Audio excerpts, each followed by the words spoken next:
How exhaustingly predictable. But then I suppose failure comes naturally to your kind. Leader, I hope you know you are the only streamer who I have notifications turned on for. Anyways, have a good stream, back to work I go. Praise the Orb Evanbl Ponder Evanbl Orb Evanbl Gold Blood Orb.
Thank you for the bits, bro.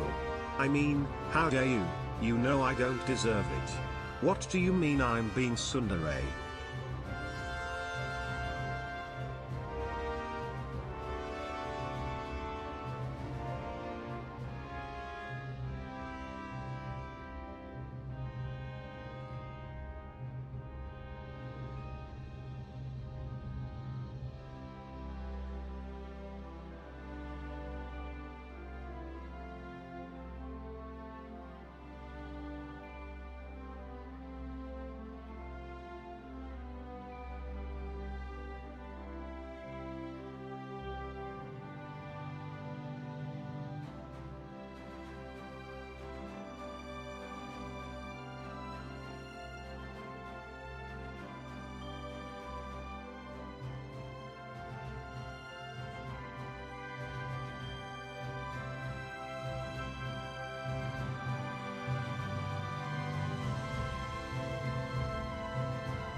Long have we waited. Ancient prince outdated. 5x7 overrated. A brand new era. An epoch of excellence. And an age crashing upon the world. Brand new prince. It is a new day, my friends. And I have successfully made my very first leap into being a real artist. A brand new hour.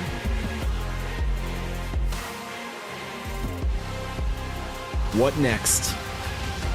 What next? I don't know, man. It's an important day. Yep, it's a big day for me. Not that anyone gives a shit, because it's just some dumb nerd art thing. Anyway, hey, what's up, guys? Welcome back to the stream. Welcome back to the VOD for an ancient intro. That's right. The only person in this chat old enough to remember that intro is Ashy of Heart. So good morning, Ashy. What's up, dude? Good morning, Con. Good morning, Jonathan. Thank you for being your prime option. What's up, Rolls and Stimpack? Holy shit, on the official Glitch Stars EN channel. Holy shit, man. Holy shit. Is that one of my favorite streamers in chat? Stimpack? Oh man, goddamn, bro. Stim, I was chilling with you the other day, watching history videos. It was a good time. I'm enjoying your stream while I'm drawing. So thanks for being awesome, bro. All right, guys, welcome back. Welcome, my friends. Good to have all y'all. Also, by the way, good morning, Sabine and Mr. Pixel. Mr. Pixel, thank you for the 500 bits before I was even live. And even though Mr. Pixel is now gone because he had to just slap me in the face with 500 bits and then run. All right. Sure, man. Thanks. I'm not your favorite. Time for 1d6 rocks falling. Good. Get me out of this game, Ashley. Get Endrick gone. I want to remake basically Andy and actually play Andy this time. So, you know, since Andy's dead in our game, I have the ability to, you know, just... All right. Okay. So last night, I want to tell you about something really exciting. And no one's going to care about this, by the way. But I'm excited. I really want to tell you about this. So Ella and I have been prepping. She is in mode. Okay, tomorrow she opens up her first storefront retail thing in Market Mall in Calgary. We have convention in a week, so I'm just helping her, working whatever. At the same time, though, in preparation for the convention, I have secured a new printer, $2,000 and $2,500 of printer and ink has been acquired, and roller thingy right there. That's a $400 roller, man. That's more expensive than some printers I've had. So I figured out finally all the settings, all the things, all the whatnots to make prints properly. And I was wrong about something. Okay. So why does anyone care about this, by the way? The print thing, the new printer, what does it do differently? It prints bigger. It prints as long as I want. It prints on better paper. And it prints what we call in the fine art industry of pretentious artists that do series and serialized prints. We call it giclée printing, which is a French word that means squirt. Don't worry about the French translation. It's called a giclée print. And basically all it means is that it is made with a pigment ink, which is very high-end, very fancy, very expensive, and it lasts forever. If you buy a poster at a convention, it will fade eventually. A print that is made with even $1,000 printer like the one I have will fade eventually. Not in your lifetime, maybe, but definitely if you're passing that print down, it will fade. This is not archival grade. The new printer I have is archival grade, and I thought that one thing plus the size was worth me spending $2,500. I honestly was wrong about something. I said something and I lied to you guys. I said the new printer would not increase the print quality at all, because the printer I had previously was insanely good.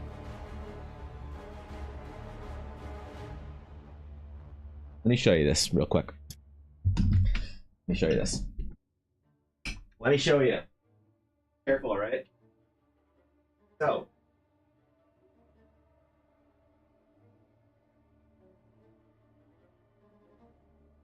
this is my very first print that I've made. This is it right here. Hold on. This is it. This is the title painting for the Realms of Eldara, and I wanted it to be my very first print. Now, this is like art you guys have seen before. Nothing super impressive, special, whatever, but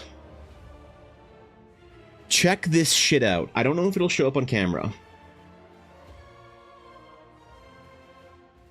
This is an old version and the new version. Look at that difference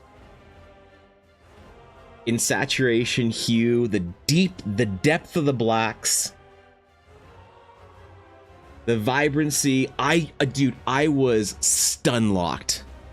I got emotional, man, because this is a big milestone for me. I know this is one of the things that like a lot of artists don't talk about, care about, celebrate, whatever, but this is a big fucking deal to me. I got emotional when I was signing this, so when you do high-end prints, you actually have to sign them in pencil.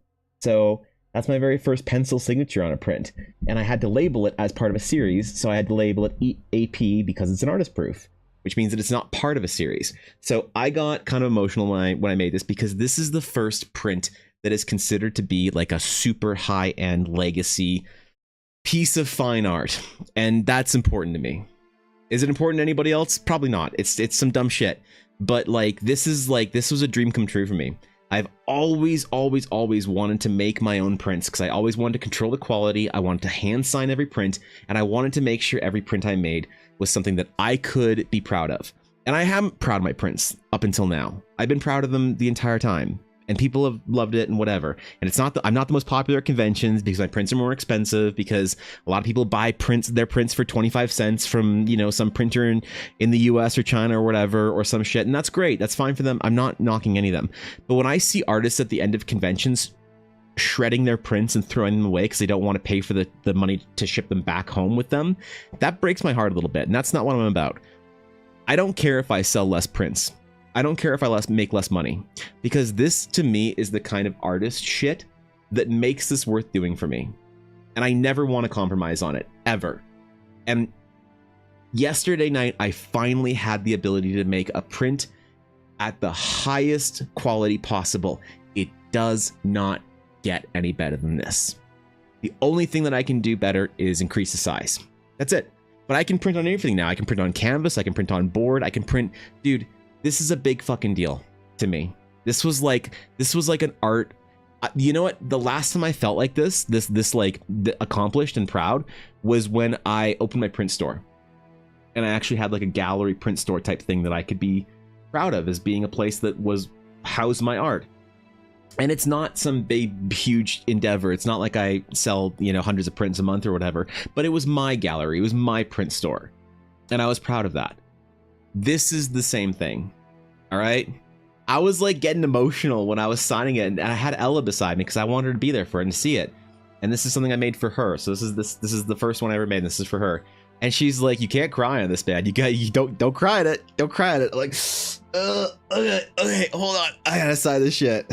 So yeah, prints in my print store will be now much bigger deal, and they're all going to be numbered and seriesed, and they're going to be individual pieces of my work, not mass produced, whatever. Every print is going to carry some sort of label down here. And the reason it's in pencil, by the way, when you buy like very high-end prints, they always sign it and number it, title it, whatever they write on it, they always do it with pencil.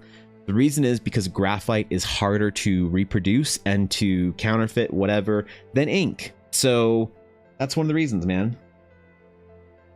And that's a big fucking deal for me. So I just want to share that with you guys. Maybe it doesn't matter. Maybe y'all don't care. And that's fair enough. If you're like, okay, cool, whatever, it's art. But I hope you can understand exactly how excited I am about this and how grateful I am. Because if you guys didn't start hanging out with me and encouraging my stupid shit years ago, when I first decided to start twitching in the Twitch things, when Genova, my Twitch staff friend, encouraged me in one fateful November at a BlizzCon in 2019, when he said, bro, you should take this seriously. And I said, okay, next year I will. And I did. And ever since then, you know, I found amazing friends, and you guys have been supportive and encouraging my stupid shit. And this is really important to me. This is a big deal. So bigger than like my first published contract, bigger than my first big commissions, bigger than releases of Eldara, adventures, things like that. That's gonna be a big deal when it comes out fully. But this to me is a big moment. Months later, bleed purple. Oh man, thanks, Unova. Thanks for the tier 2 for 58 months. Good God, man. Been doing this long? So, thanks, man. Thanks for encouraging me. Thank you guys for being part of the process. Like I said, I know this probably is like kind of, okay, like whatever. For a lot of people, like, okay, fancier prints. Ooh. But, yeah, I'm grateful. Because I wouldn't be able to do that. I wouldn't be able to afford that fucking $2,500 printer. If it weren't for you guys. So, all right, man. We got some stuff to do today. We got some elves to draw. We got some astral night things to do. It's gonna be a good day. Proud of you, and thank you, Stim. I appreciate that. That means a lot coming for you. Seriously. When are we getting prints in Shatterfoil? You know what? You laugh, you Keck W, you meme. I could actually print shit like that. All right. All right. Crying in the club. Oh shit. I'm sorry. Oh god. Yeah, man, that was a big deal for me. So I should be able to make my first. Oh my god, my camera. Okay, hold on. I gotta set it. So it doesn't. Wait. Camera. Properties. Hold on. I forgot to do this before stream. Configure video. Turn off autofocus. Off. Okay. All right, there we go. Wait. Okay, we're good. Yes. So. A lot of cool stuff that we're gonna do today. It's gonna be a good stream. I've got elves to draw. I've got things to do.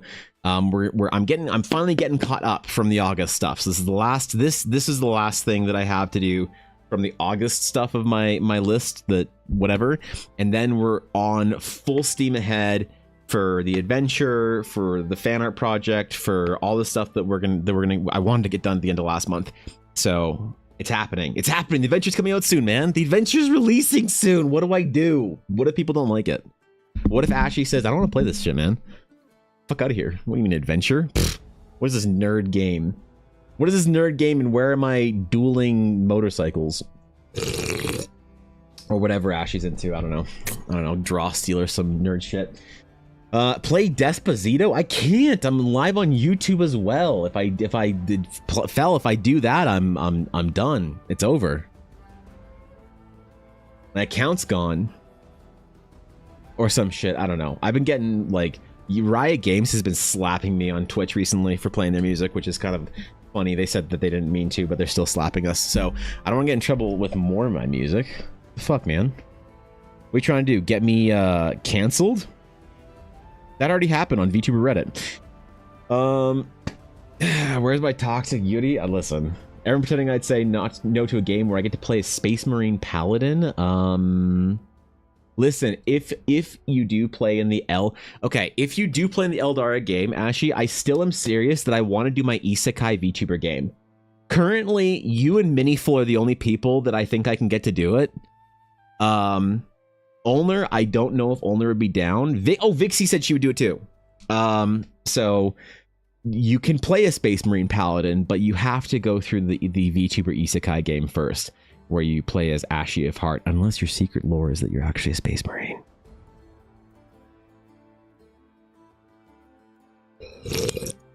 I don't want to spoil anything, so looking nice, just making it in while still in the meeting. Welcome in, Steve. We'll finish off your characters today. Thank you for the commission. I hope you are enjoying the process. We'll get the last character in there. It's gonna be dope. No, Sim, I get canceled from VTuber Reddit all the time because I refer to all my VTuber friends as JPEGs. And they don't like that. Especially the 3D ones. They hate, like, you know what? Okay, is this true that 3D VTubers have zero fucking sense of humor? And I'm calling out Vixie, I'm calling out like Old Ama, I'm calling out all these fucking JPEGs here. Why is it that like I can say to like a live 2D VTuber, you fucking JPEG, like, bro, I can right click download you, does that mean I own your stream? And they're like, oh, okay, yeah, fuck you, like whatever, it's like funny. But as soon as you make a JPEG joke to a 3D VTuber, they lose their fucking shit. and I have no idea why. It's like, damn, bro, I get it. You can do this with your hands. Wow, crazy. Fucking relax, man. Just drink a Red Bull or some shit. I don't know what you do to calm down, man. This is gonna be your most anime campaign to ever campaign. Watch me. Minnie, honestly, so Minnie is interested. Like, she said she'd be down, like, depending on who's there, what's going on, whatever. But also, Minnie is now indebted to me since I finished her badges for her, and I'm taking hours out of my week to mentor her. Which, by the way, my apprentice is doing very well. My first ever art mentee, Minnie for the lowest ranking angel, is doing fantastic. Her and Alf are getting after it, and you guys are gonna be really, hopefully, surprised and proud of their progress. So maybe after the mentorship is done, I can fully guilt her into finally playing the VTuber Isekai game with me. So goddamn clankers, I know, Fel, it's disgusting. Can you believe it? I thought users use WebP. No, JPEGs. Yeah, because 3D costs so much. So that's what they're mad about, is that they spent all this money on a 3D model and rig and everything like that, only to be degraded. But no, come on, bro. Live 2Ds can cost like into the 10,000 or whatever. I don't remember who. Someone just got a model recently, and like her artist like leaked to it. Like, was it Shia? Somebody recently got a $10,000 live 2D done. I don't remember what the, oh shit, who was it? Was it Shia Lee? I don't know, some big VTuber. It's probably Cinder or some shit. I didn't teach Minnie the rule of twos yet. No, Minnie, since she's a Yu-Gi-Oh player, is having trouble. Well, you know, I don't want to speak too quickly to a Yu-Gi-Oh player, so I don't want to use too many big words. I don't want to speak in too long of a sentence. You know, I'm not saying Yu-Gi-Oh players are illiterate. I don't need to. Can we get a September goal for you to be a VTuber for a stream? Genova, have you ever met my VTuber? Have you ever seen the Chronicles of Project Evangeline? The like, I could make an, people ask me the origin of Project Evangeline. I could make a lore video that is a 2-hour-long lore video about how this thing came about. But I have like a professional grade 3D like VTuber model that I stream twice a year on. I stream once on April Fools and again on Halloween. And I tell the story of how Eiley made a gender bent cat girl made version of me for an hour and a half on stream. I do that twice a year. So if you want to know the full lore, I guess, then tune on Halloween or April Fools. You know what's funny? Whenever I do a Project Evangeline stream on the main channel, I lose followers. I'll show up as PE for like a couple of hours, and I will literally lose followers. I'll look at that day just curiously. It's like you lost 8 followers, like net. Like I'll get like 10 followers. I'll lose 8 followers. It means like 18 people unfollowed me that day. Yeah, no, listen, you don't need a September goal. You just need to wait, bro. Mm-hmm. It happens, man. All right, we got elves. Oh, she also has her own channel, by the way. I say she, like she's a different fucking thing. Project Evangeline. This is now my, by the way, Project Evangeline is my unironic alt stream that I just do late night sketching on sometimes. So, it's all secretive over there. The world doesn't know about it. It's a meme that I decided to use as a actual alt channel, which is just so funny. I enjoy it so much. It's just one of the good memes out there. All right, let's get set up. Let's get situated. We got to do stuff. We got to do things. We got to get the things done. The things that are wait, there we go. Okay, time to record. So I'm going to make a video out of this.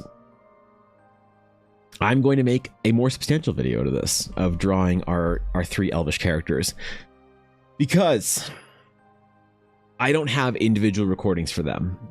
So I have to make it a whole video, because Cookie Mon Steve said he wanted a character. And then Cookie Month Steve said he would like another character. And then Cookie Month Steve said he would like a third character. And I said, all right. Each time. It's highly unusual, highly irregular, and I've never done anything like this before. But I think it's turning out well. So this is kind of, you know, this is kind of a bit of an experiment for me. But it is also the last of the like August commission projects I have. After this, there's a couple personal projects I want to do. Stimpak's fan art, because she's here, reminded me. Who else? There's someone else I was going to draw after Stim. Oh, Vixie. I was going to do Vixie's fan art after. And then we also have all of the Realms of Eldara sponsored projects.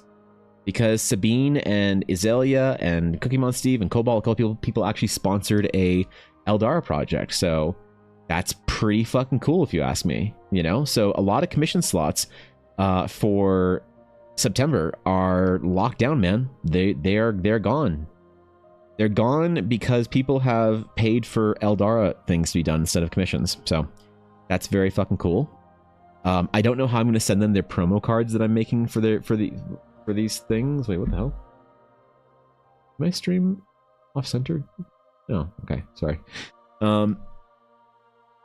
I don't know how I'm going to send them to them because a lot of them live in the US, and I'm not entirely sure how to send things to the United States of America right now because they don't want my art, apparently, down there. They don't want it. They don't want it. They're going to pay you guys. They're going to make you guys pay them for some stuff. I don't like art is fine, but the cards might not be. I might have to label them as art print cards instead of trading. I think if I label them art print cards instead of trading cards, I think that lets me slide by the tariffs. If I'm not mistaken. I could be wrong. I could be dead wrong, but that's what Ella told me, and that's what the very nice lady at the post office told me as well. So we shall see. There may be an era of Evan not shipping to my American brothers and sisters. Unless you guys pay a hilarious fee on top of that. 35%. Jesus, man.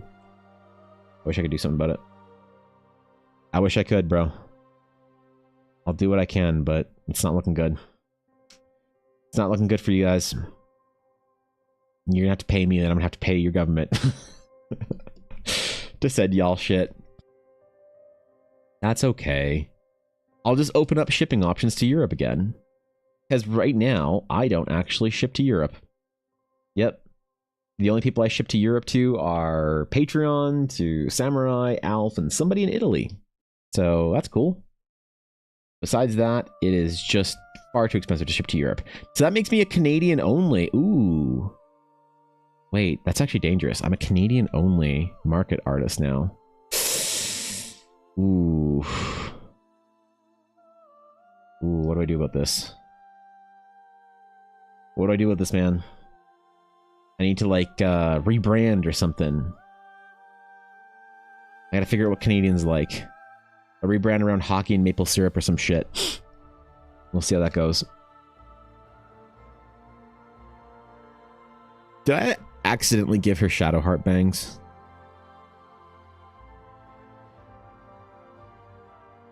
Nah, it's fine. Nah, I'm sure it's fine. I'm sure it's fine. I'm sure it's fine. I'm not worried about it. Yeah, you know, whatever. These things happen. Elfdara has my sponsored Eldara stream. You want to sponsor the elves? You, of all people, Samurai, would like to sponsor the Twilight Elves, Vashasari? What? What? You know, honestly, there's a question to be raised for elves, Samurai, that we're gonna need to talk about. We're gonna need to have a serious conversation about, because I am not entirely unconvinced, or not entirely convinced, that elves should be relatable. I've been wrestling with this question for a while, and the question is, how mythological versus modern fantasy is my setting gonna be? How much mysticism are we treating our elves with? Are they inherently magical, or are they not? Are they relatable, or are they not? Are they mortal in some capacity, narratively, or are they not? I did, didn't I? Yeah, you did. Yeah, you fucking did. Just don't give her a chained up ponytail. Yeah, got it. Thanks. All right. If you accidentally see anything that looks like a chained up ponytail, Garth, just let me know. Yeah, I need you to be on guard for me. I need you to watch out for me. Lean to Fae bullshit.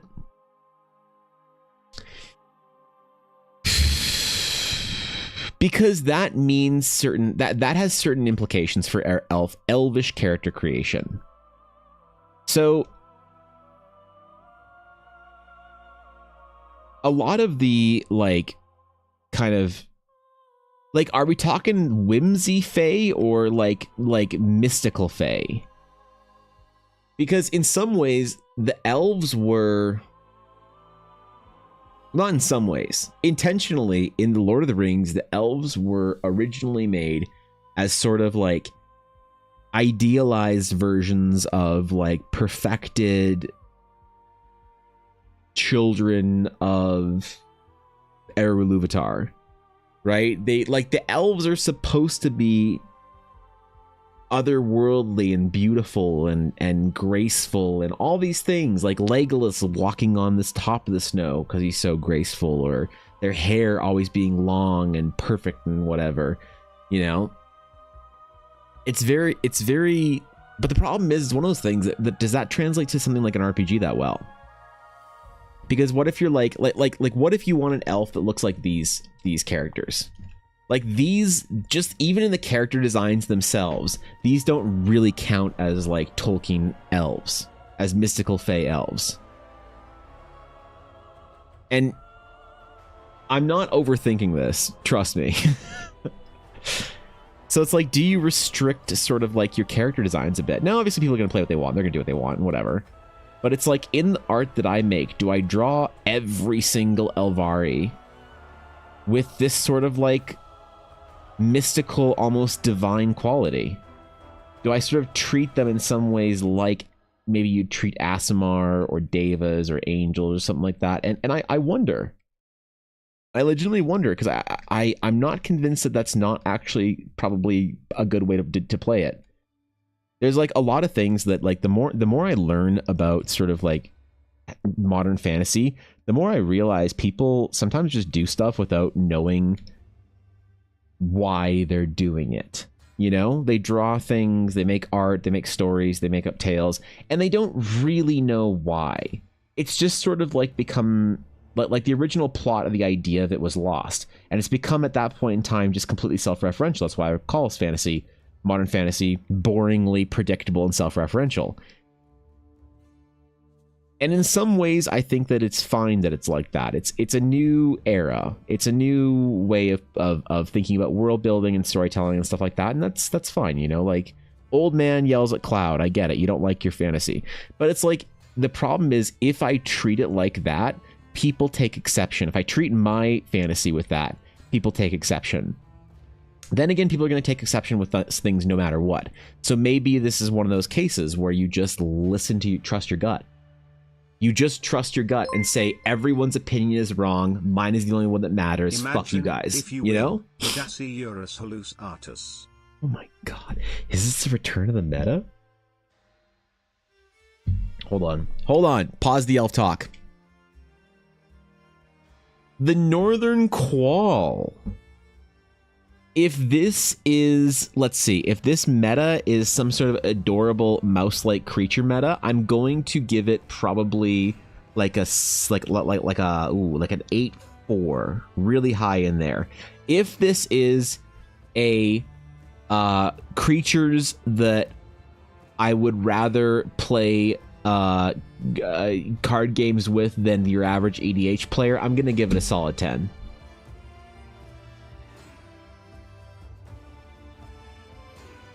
Yeah. So I don't know what the meta is, Aduria, but I'll have to give it a ranking based on my suspicions here. So that's a great entry, man. That's a great entry. Thanks for the thanks on 100 bits as well, man. Hope you're doing well. Hope you're chilling. Alien mythic fae bound by strange laws. Hold on, wait. Maybe doing only mortal elves as player characters. A choice of Elrond style might be quite defining and different. So how would you, just theoretically, I'm not saying that I have an idea in my mind. I'm just curious about what you, Samurai, would do. Or maybe if anyone else has any ideas here. Let's say, put yourself in my shoes real quick. Say you're world building and you're doing this whole thing. You're doing a fantasy world. You're building this whole thing out. And you're doing it publicly where people can sort of interact and interject and like criticize you, talk, ask questions, and through the middle of it, like a stream. And let's say that you do something like that. You say, you know what? Elves in my world, the Elvari, they are all mystical and otherworldly and alien and strange and inherently magic. And they're all divine and beautiful and elegant and whatever and graceful and all these things, right? And so your elves, they have long, beautiful sort of woven hair. They are all tall and slender and have pointed features. They all look like supermodels, basically. They all have this sort of almost shining quality. The light around them kind of like halos. Like situations are inherently magical to them where certain things happen. The clothing flows in a certain way.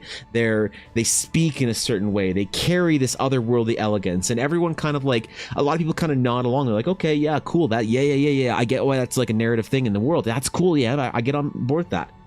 What do you do about the people who whine, who say, I want to have an out of shape, overweight elf that's balding and drinks Duff beer? And you're like, you want to have Homer Simpson elf? And they're like, yes, I want to have an ironic elf, and you don't tell me the way I create my character. You're a bad person and a bad person and a bad person because D&D is about player expression, and if I want to have a buzz cut blue mohawk, fuck you, Evan. What do you say to those people? Fuck them. Is it that easy? Do you just say, hey man, get bent, I guess? Like, how do you handle the whiners and the complainers? Because they are not few in this case, my friends. The whiners and complainers, they are but all of them many. They are but all of them many in number, manier than you would think, larger than you consider. This is not a casual person here or there issuing a complaint. This is a phalanx, a legion. You are an artist in the gap of Thermopylae, and the skies are blotted out by an ancient army descending upon you like the Persians onto the Greeks.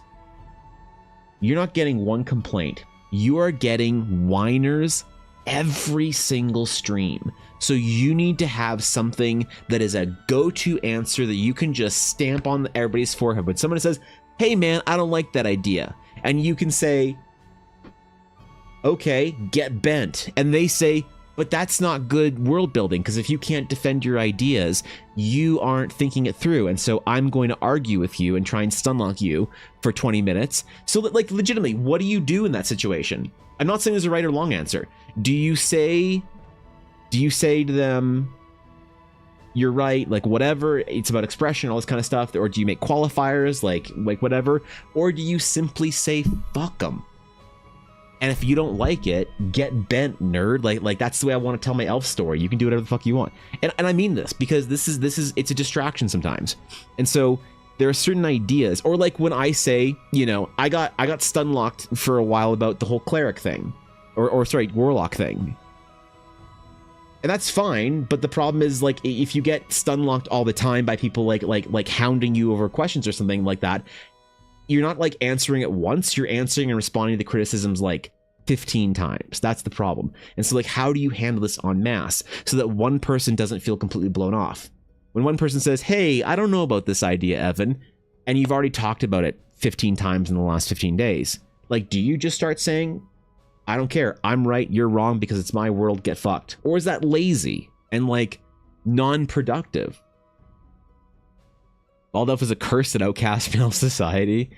I have to say, you shall not pass into character creation. Ooh.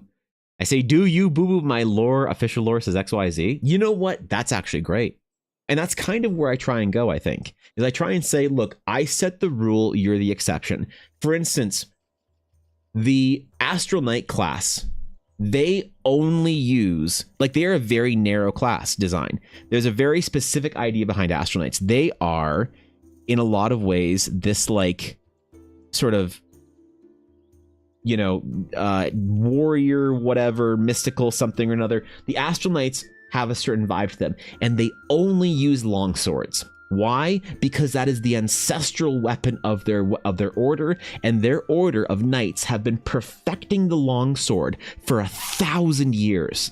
And so if you're playing an Astral Knight, you don't want to use an axe.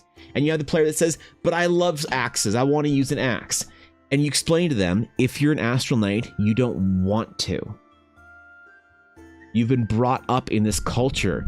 And I get this very narrow story.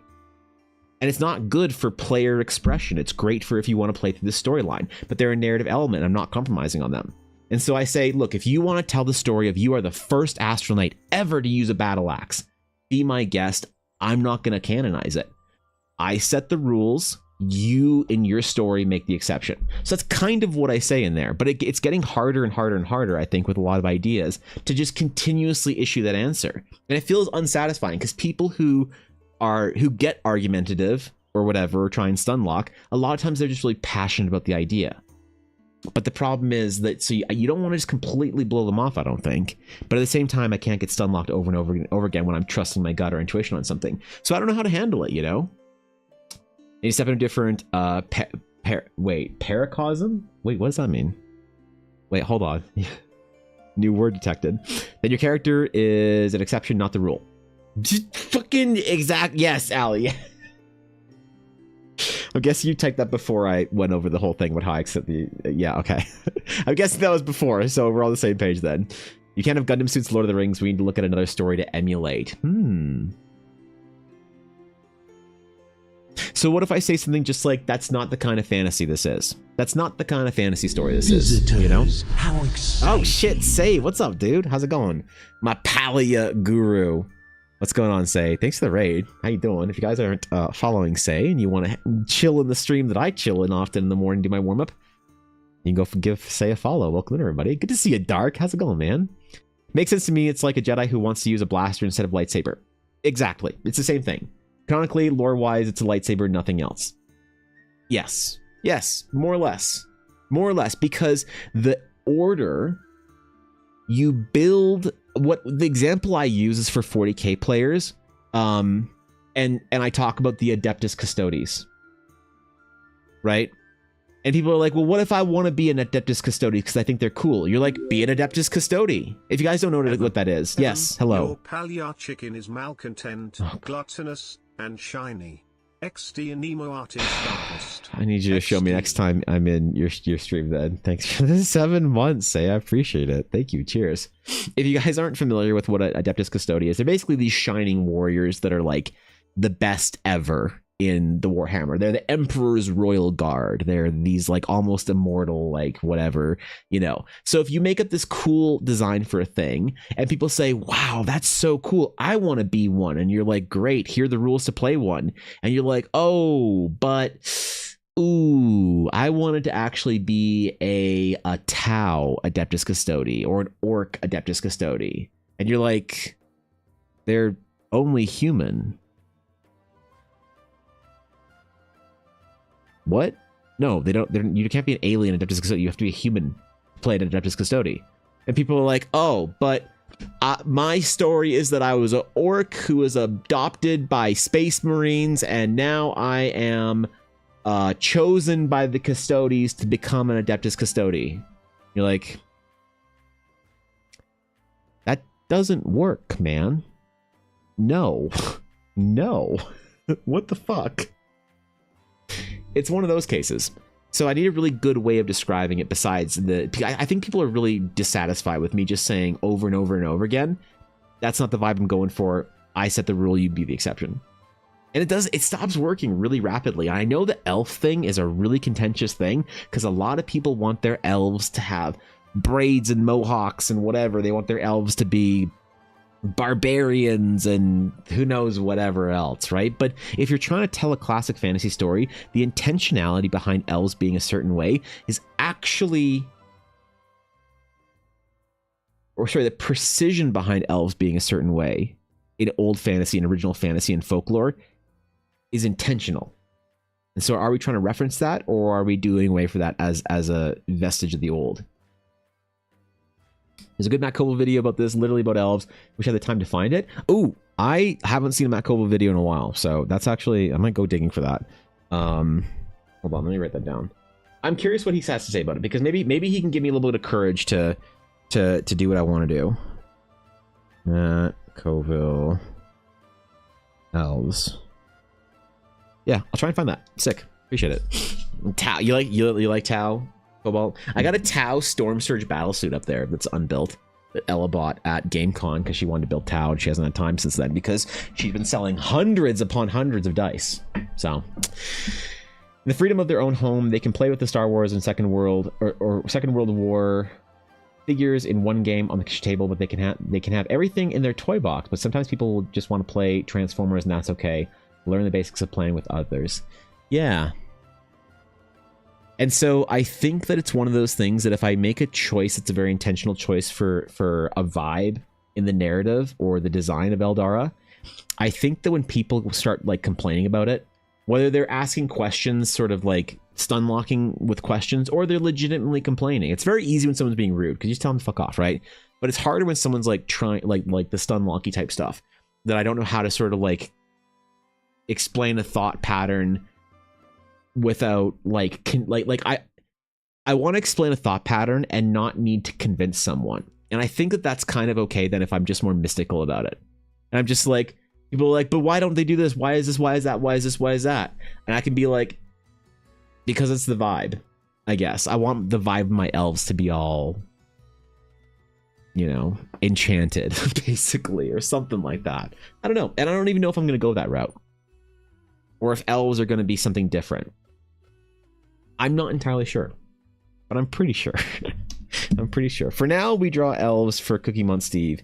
And we draw them in a bit more of a modern fantasy aesthetic because that's what we're going for here. We're going for something that's a little more applicable to the average D&D game. When I do commissions, I try not to put too much of my like bullshit, my decision making process of like design things like this into it, because I know that doesn't resonate with a lot of people, and I don't want to do stuff for them that they don't find, you know, is what they want. And so I try and be more sort of like going with the flow with fantasy rather than making these elves all look like fucking Arwen and Galadriel and Fingolfin and shit like that. So many discussions based on how I run halflings because they're not hobbits in my world. And that's another unpopular thing, Ali, that I have in my setting. I haven't decided yet how the short folk, the short kin of the world, operate, because I don't like any of them. I don't like hobbits. I don't like halflings. I don't like gnomes. I don't like Warcraft gnomes. I don't like garden gnomes. I don't like D&D gnomes. I don't like Pathfinder gnomes. I don't like a lot of the short kin. Now, I questioned a while ago whether basically what the point narratively of was having small folk in the world, a race or species of playable characters that were very small, because it's difficult to do. It's quite difficult to do. And I've come to the conclusion that I think narratively there is a reason for having them in there. And it's a good one. You can do stuff with them. But I think that in order to be convincing, I think they need to be inherently magical. So when I handle, they're called the AWAR in AEWAR in my setting. And the AWAR are kind of mystical, and they're like kind of, you know, people don't know a lot about them. They're more, I'm considering just having them basically like off screen. Like the AWAR can be referenced of they're small in stature and short in height, but they command great, you know, respect amongst the mortal races of Teleria, and just like never show them, never make art of an AWAR ever. I might do that, but I think that some leaning into maybe the magical quality of it. So something like, in some ways, and none of these fit the mold really well, but if we go along the vibes in some ways of like starting with the Yordles in League of Legends, looking at the Lalafell in Final Fantasy, understanding, I forget what they're called, but the short folk in little alien rat dog people in Guild Wars, And then also looking at the way you handle pixies, fairies, sprites, things like that. Like, I'm almost convinced that the small folk in the Awar and Teleria will be something like a little bit more alien than a lot of people would expect. And that's the thing. It's like a vibe you trace. And so people will ask you specifically why you want to make this decision or that decision. You're like, I can't tell you. I don't know, man. And I don't want to ever have a non-satisfying answer to somebody that is like really curious about something and like just excited about it. But the elves are one thing that, like, yeah, I don't know what to do about it, because I know that they're a touchy subject for a lot of people. A lot of people really love their elves, and they love the modern. They love the modern elves. They don't like the Lord of the Rings elves. They want to be the kind of spunky Star Wars rapscallion style smuggler elf, but they also want to sort of like use the currency that comes with how cool elves are. So it's very challenging. There's not really a proper answer, but I think you guys have given me some courage to just do what I think is best with elves and a lot of other things in Eldara. So I appreciate that. Same process you use for not doing fan art as the same template, pretty much. You should in every stream with, we have just run out of time, so no Awar sketch today. Yeah, I'll say that I'm finally gonna draw the Awar. It'll be Awar November. We'll do Awar world building and art streams, and then I'll be like, okay guys, we're gonna really just quickly warm up with this commission, and I'll work on it for 5 hours and be like, well, it's about time for stream. I guess we don't have time for the Awar today. Our warm up took a little bit longer, so cool, man. I'll see you guys tomorrow. We'll start off bright and early with the Awar. It'll be rad. And then I'll just the next day, I'll just be like, okay guys, so we're gonna do a quick warm up and do this massive 30-hour dragon painting. So we're gonna just start on it real quick, and then we'll jump into the Awar really soon after that, and then just work on that for 5 hours. The great idea, man. Another thing I'd say, lore is the physics of my world, just like how gravity works in real life. The core lore is what makes everything else function. You play with the twisted or explore its edges, but the base rules can't be rewritten without just cause, because the world loses consistency. That's a good way of wording it, actually. I like that. It's very elegant. As for the longsword situation, it's not forbidden because it's a bad idea, because for millennia the paladins have trained with the longswords, their identity, their culture, their symbol. Well, exactly. That's what I say. Is that, like, if you are a astral knight, you are somebody who has been selected and chosen for this, like 1,000 astral sages are chosen to become potentially astral knights. 900 of them back out of the training pretty early on because it's too intense or don't have the aptitude required. 100 of them become more serious acolytes of the Astari, and 10 of them make it to being proper trainees.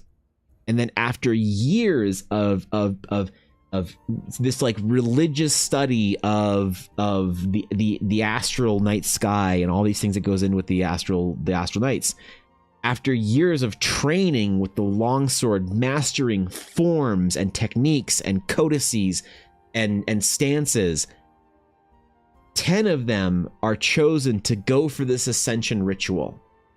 And maybe sometimes 3 survive. Sometimes none of them survive. Sometimes none of them survive the ascension. So it's like, out of this, you are being shaped by the order. And so you look, and people don't like being told their personality as a character, but if you're an astral knight, you would look at another weapon and find all the flaws, inelegances, and inadequacies in it.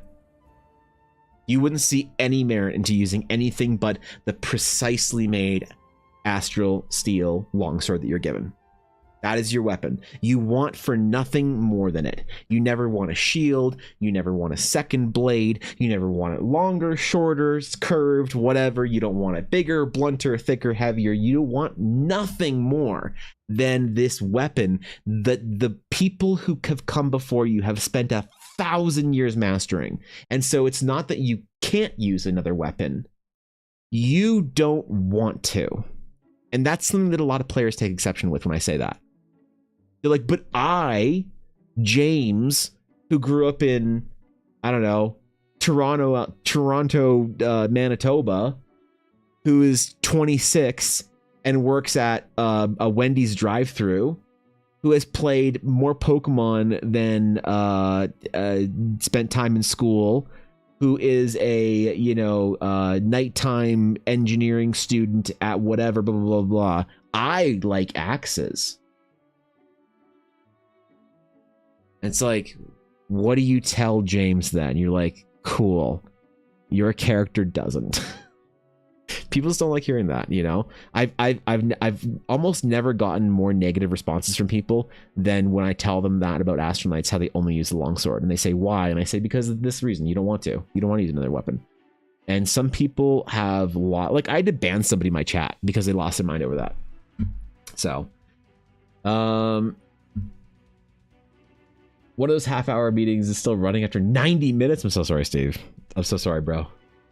To pay for the awesome freckles? No, of course not, Steve. The freckles are free today. Tuition cost must be insane. It must be crippling. What kind of rates do you have for D&D characters? Oh, thank you, Cass. Thank you for responding to that. Yeah, Dionysus, I have requests for D&D characters on Coffee for portraits like this. They are request based and not a full commission, so people will pay for a request, give me a couple of key features, and then I create a design. If you're looking for a full formal project, start to finish, D&D character, I work with you the whole way, that kind of formal commission is just turbo locked down. My waitlist is like 8 months, and I'm not right now, unfortunately, able to add anybody to it because it's already too long. So that's something that I probably wouldn't be looking at even starting or taking people on as clients for that until next year. As far as the rates go, it depends on the project. These are 125. So, but that's just a request style. Proper D&D character commissions, full body, painted, whatever. I will not quote a price until I know what the project is, because D&D characters differ so vastly. Some of them are just, a very quick sort of design, whatever, and some of them are, a Machamp holding 3 swords, and both swords are gnomes, and the gnomes are all holding swords, and one of them's a vampire, and he's wearing 7 belts, and one of the belts is the perfect map of the Middle Earth from Lord of the Rings. Like, I'm not gonna ever quote prices. The range is anywhere from probably a couple $100s for just a portrait whatever thing, all the way up to a few thousand for something that's fully painted. So, but again, that could change by next year. So it's like you saying you want to play as a tall halfling. Yeah. People get pretty miffed about that shit. So I don't know, man. I think maybe I just need to sort of just embrace the some people are going to get mad at me and they're not going to like it, and I just have to deal with that. Some people are going to be really, really in their feelings about me telling them that there are no, I don't know, whatever they want to see. There are no anime cat girls in Eldara or whatever it is. I don't know.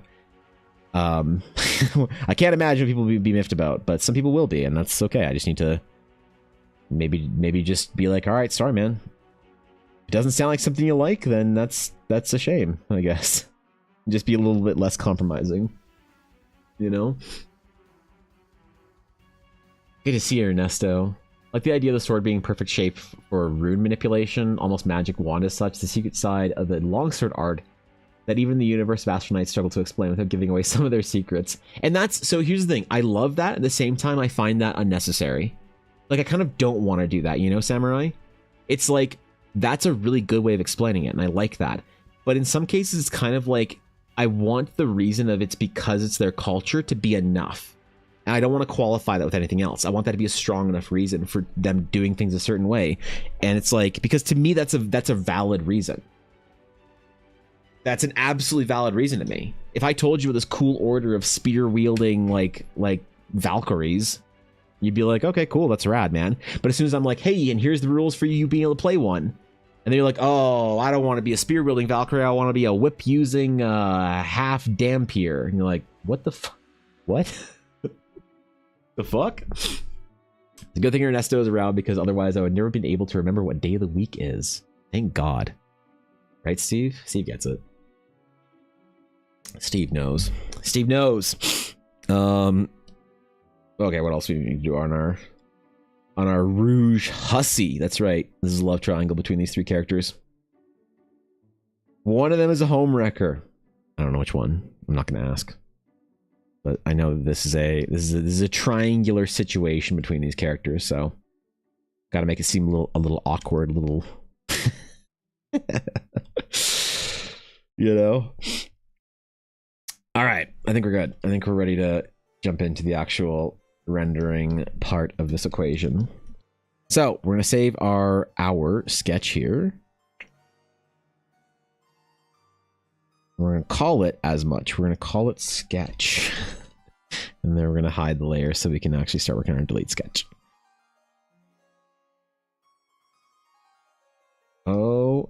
Okay. All right. Let's get in there, Steve. Technically, the guy in the middle would be my suggestion. Well, speaking of samurai, it's like playing a samurai who doesn't use katanas. Yes, they can use other things, but that's their culture and tradition. Sure. Well, samurai depends on the age and era of samurai, because samurai is a tough example there because they used like mostly spears for a long time. But I get what you're saying. Like, what you're saying, it's like in a certain period of time, it was part of the whatever. I would say it's more like maybe a samurai carrying a wakizashi or a tanto or something like that, where that and the whole Iaido art that comes with it is that's part of it, definitely 100%. But they, yeah, I know you're entirely right. There's a little caveat there, but you're entirely right. It's very similar to that. So, are they wait, hinging? Is that a thing in D&D? Is D&D hinge a thing? I feel like everyone demands detailed explanations for things these days. It's hard to just say because I say so or just because I think it fits. Well, the thing that you get accused of, Vixen, is when I say that, it's basically I'm accused of being lazy, or like I'm not thinking an idea through. Like it's a bad idea. It's like bad writing. It's bad lore. You know. It's very easy for people to say that. It's like, you know, what I try and word it as is I'm trying to trace an idea and a vibe and a feeling, and I don't know exactly how to describe it because I don't think that I can articulate properly what it is until I see it, until I fully form it. But I'm tracing my intuition. My intuition says to do this. And then people will say, well, that's bad writing. You're not thinking it through. It's bad world building. You're not making the rules and laws that you like people will try and go to that. They'll start accusing you of basically morally failing because you aren't willing to explain and argue with them.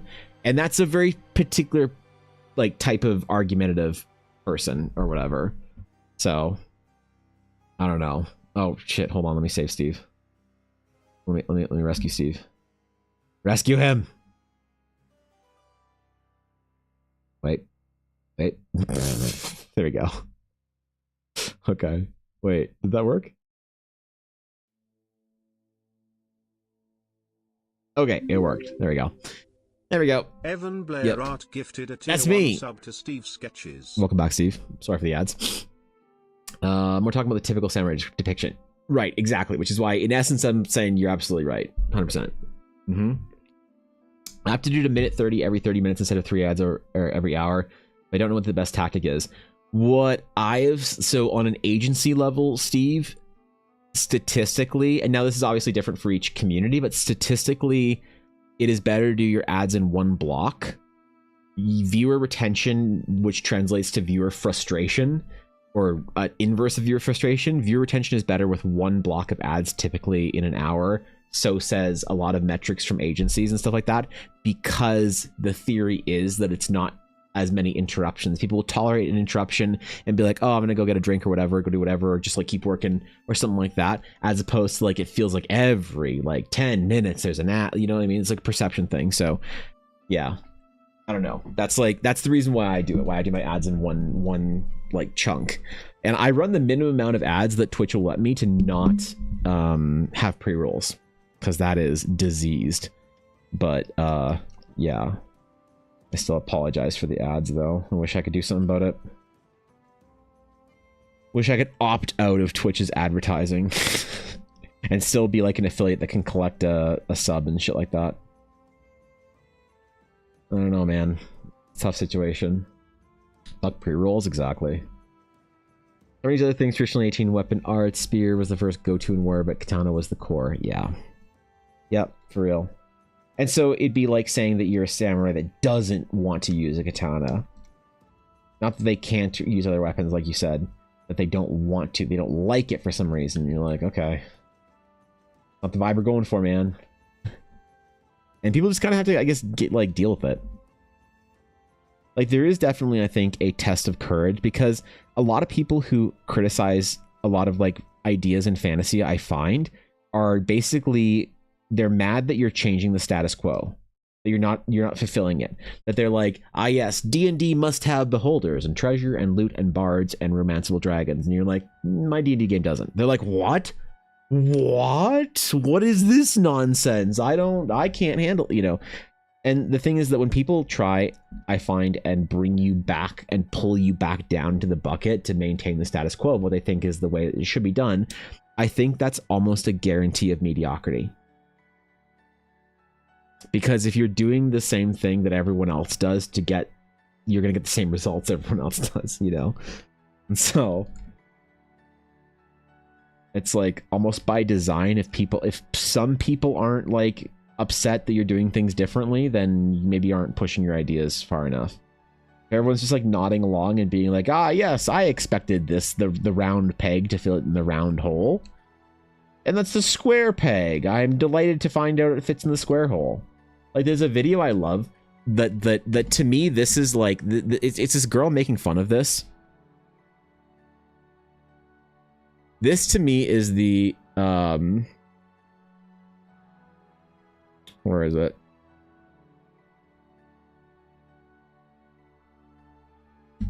It's this talk. I love this video. This is the video that's indicative of how a lot of people see, no, get it here, modern fantasy. I think they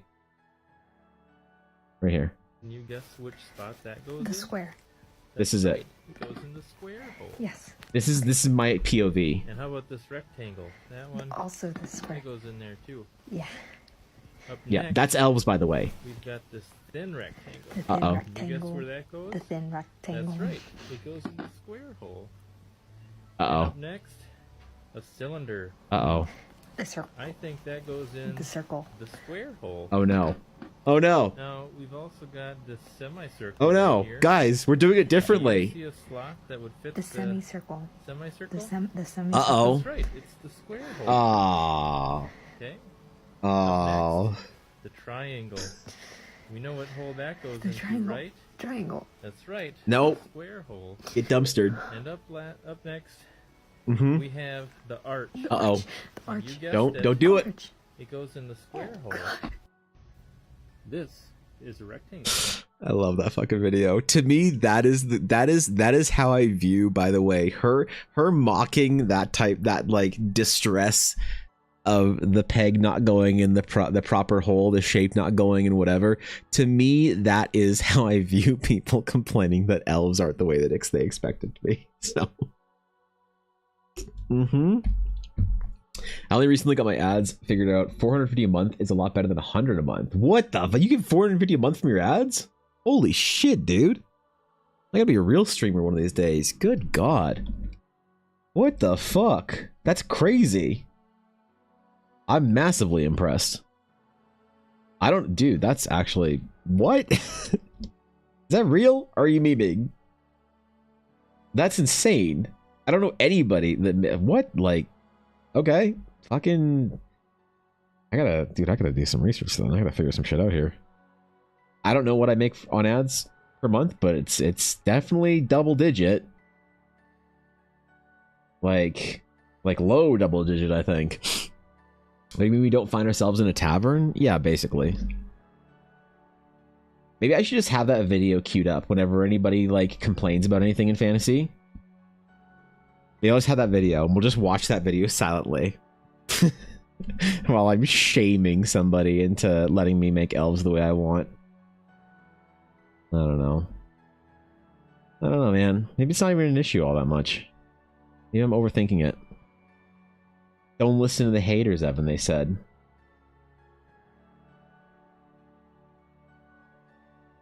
Just ban them and be gone, I don't know. I don't know, man. That's lazy. We gotta listen to everybody. You know?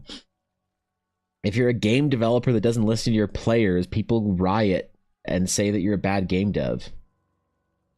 They don't riot games you, though. That's different. That's paying $500 for a skin. Make a command of it. That's a great idea, actually. I should. I absolutely should.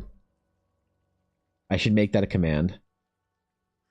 Like a mod-activated command that they can do that'll just play that video. Just like a short, like 15 seconds version of it of her being so distressed at the end. Maybe I could DM her and be like, hey, can you help me make a video? Right? Maybe she has a sense of humor for it. I got TikTok followers. Am I relevant enough to DM a big TikTok personality? Maybe I can get somebody I know, like a huge TikToker, like Tank or Quincy or Vix or someone to do that. Just to feature in a video on my channel. I'd be like, hey Tank, where's the beard fit? On the barbarian hammer. That's right, on the elf. What? And where does the hammer go? On the hammer wielding barbarian. That's right, on the sorcerer. What? Dude, that'd be actually hilarious. Automatic whenever someone types but elves. Oh, it's true. That's true. That's actually funny. I like that. That's good shit. That is most excellent. I can appreciate that.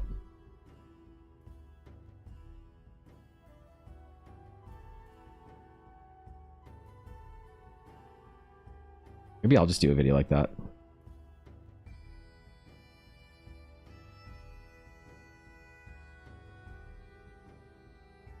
Maybe I'll do them like that.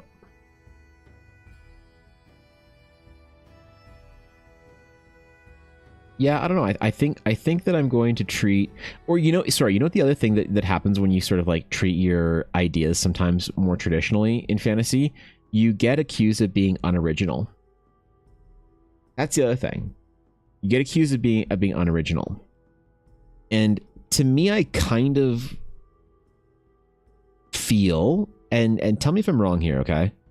But like, let me tell you a quick little short story example here about how I feel about this. Excuse me.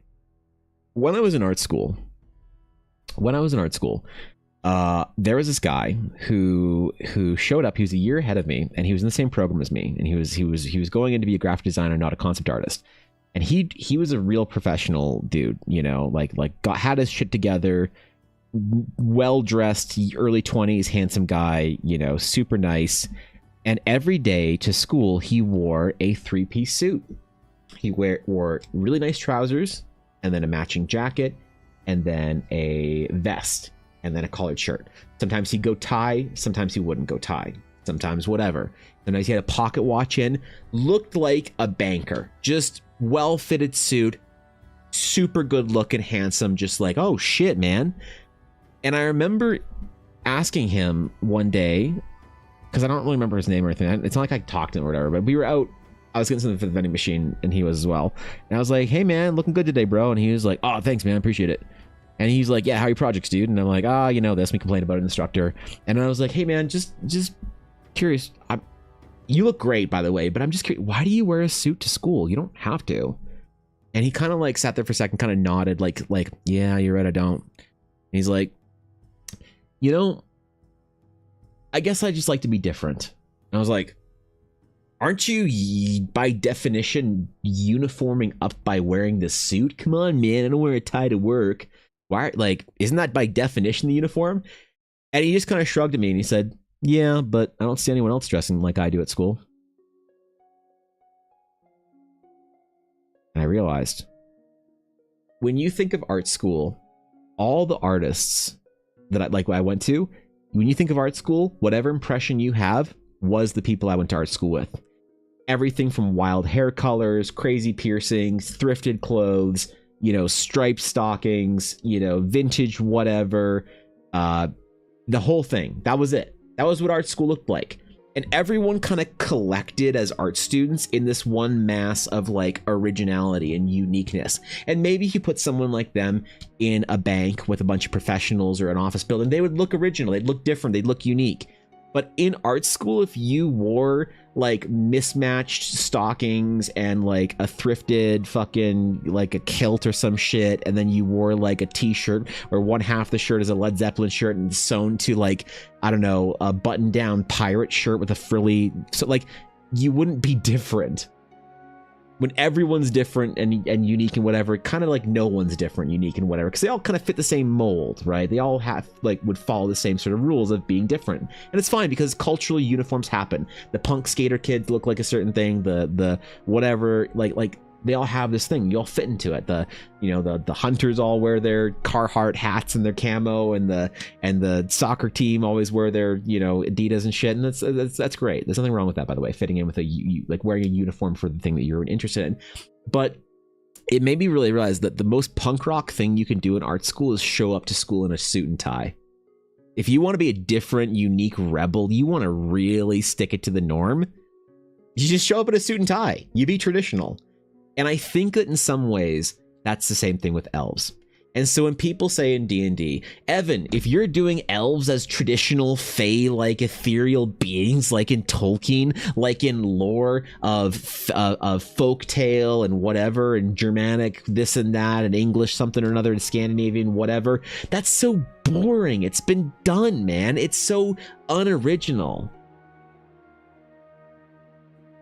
And yet I pose the question, in the modern fantasy, is it? Like, you know what I mean?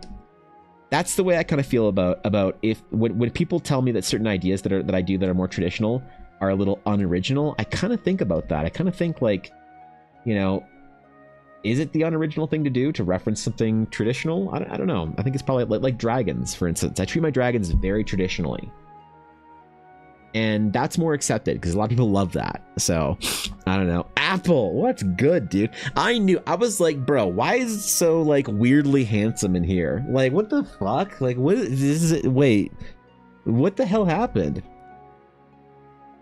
That chill I felt, that was Apple Laddie. I get it now. I understand it. Apple, you'll be pleased to know that your streamer, my apprentice, is doing very well. And she is progressing in a wonderful rate. She's working hard. She's doing amazing things. My apprentice, you should be very proud of her. Good to see you, man. Elves don't have beards. Tell it to Santa Claus. Yeah, I don't know. So I think that I'm okay like being traditional on some ideas, because I think that in some cases when we like if you ask your average sort of writer what is the elf of elves, like why do elves elf, I think you get a lot of answers of people kind of revealing that they don't actually know much about the traditional origins of elves and what they're supposed to be narratively. And that's fair enough, fine. Like if you grew up playing video games and reading fantasy books and shit and like whatever, like you don't know the origins of a lot of this shit unless you like go deep on it. How would you? And the more I go deep on ideas to figure out like what the origin of an idea is, to see how we can kind of reskin it. Like I don't think elves need to be treated the way that Alan Lee and John Howe treated elves. When you think of elves and elvish structures and how they look, that's John Howe and Alan Lee, and like maybe one or two other artists, but that's mainly them. You don't need to do that. But to communicate a similar idea with them, I think is important. Understand what the original idea was that was supposed to be communicated when they were sort of established as kind of folk creatures and whatever. So I'm gonna trust my gut on a lot of it. And I'll be unoriginal sometimes, and I'll be too safe, and I'll be too different, and I'll deviate, and I'll make mistakes, and I'll do things amazingly. But I think that it's one of those things that as a creative, if you aren't willing to take a risk, then you just create shit that's kind of boring. And so you have to accept a certain amount of like failures of like, what's the word? Like bad attempts or whatever, Tell him so fucking proud of her. Yeah, man, she's serious. She's a lot more serious than I thought she would be. Now, the one thing I'm going to try and do is get her to increase the amount of time she's spending on her projects and stuff, and to take more time away from her other work that is kind of bogging her down, and spend more time improving and practicing. We're starting small. We're starting with like 20, 30 minutes a day. That's fine. If she's still only putting that much in a couple of weeks, then I'm gonna need everybody to start harassing her to put more time in. But I'm sure she'll be fine.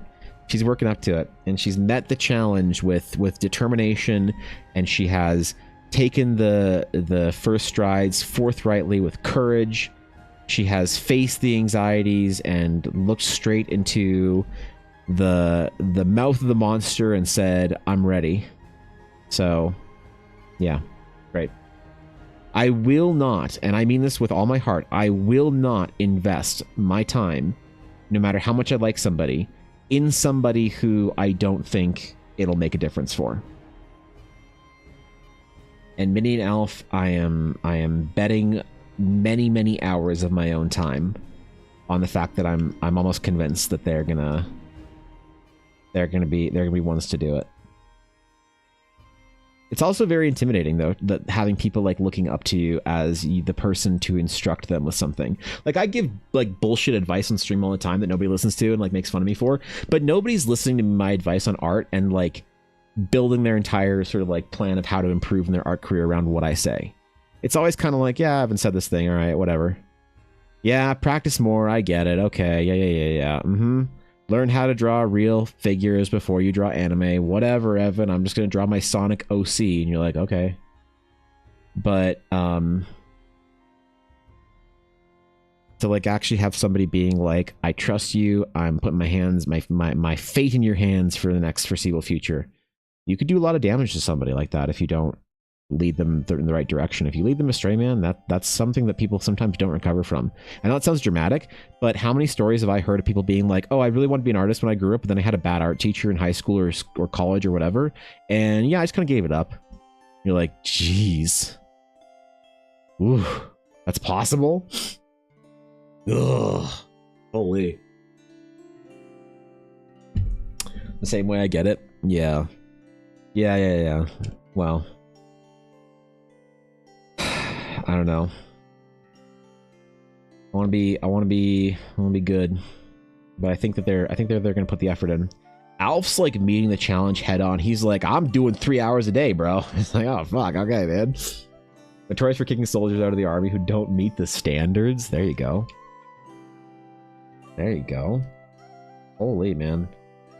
Fucking honor guard Appalachia over here. Did you know that Appalachia is one of only a few rangers to ever hit the double extra marksman badge backwards?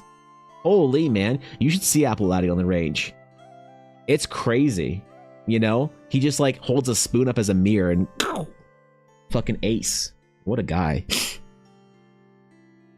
Appalachia took the PT test as the standard, as the standard for what you do while sleeping. Holy man, what a guy. What an absolute machine.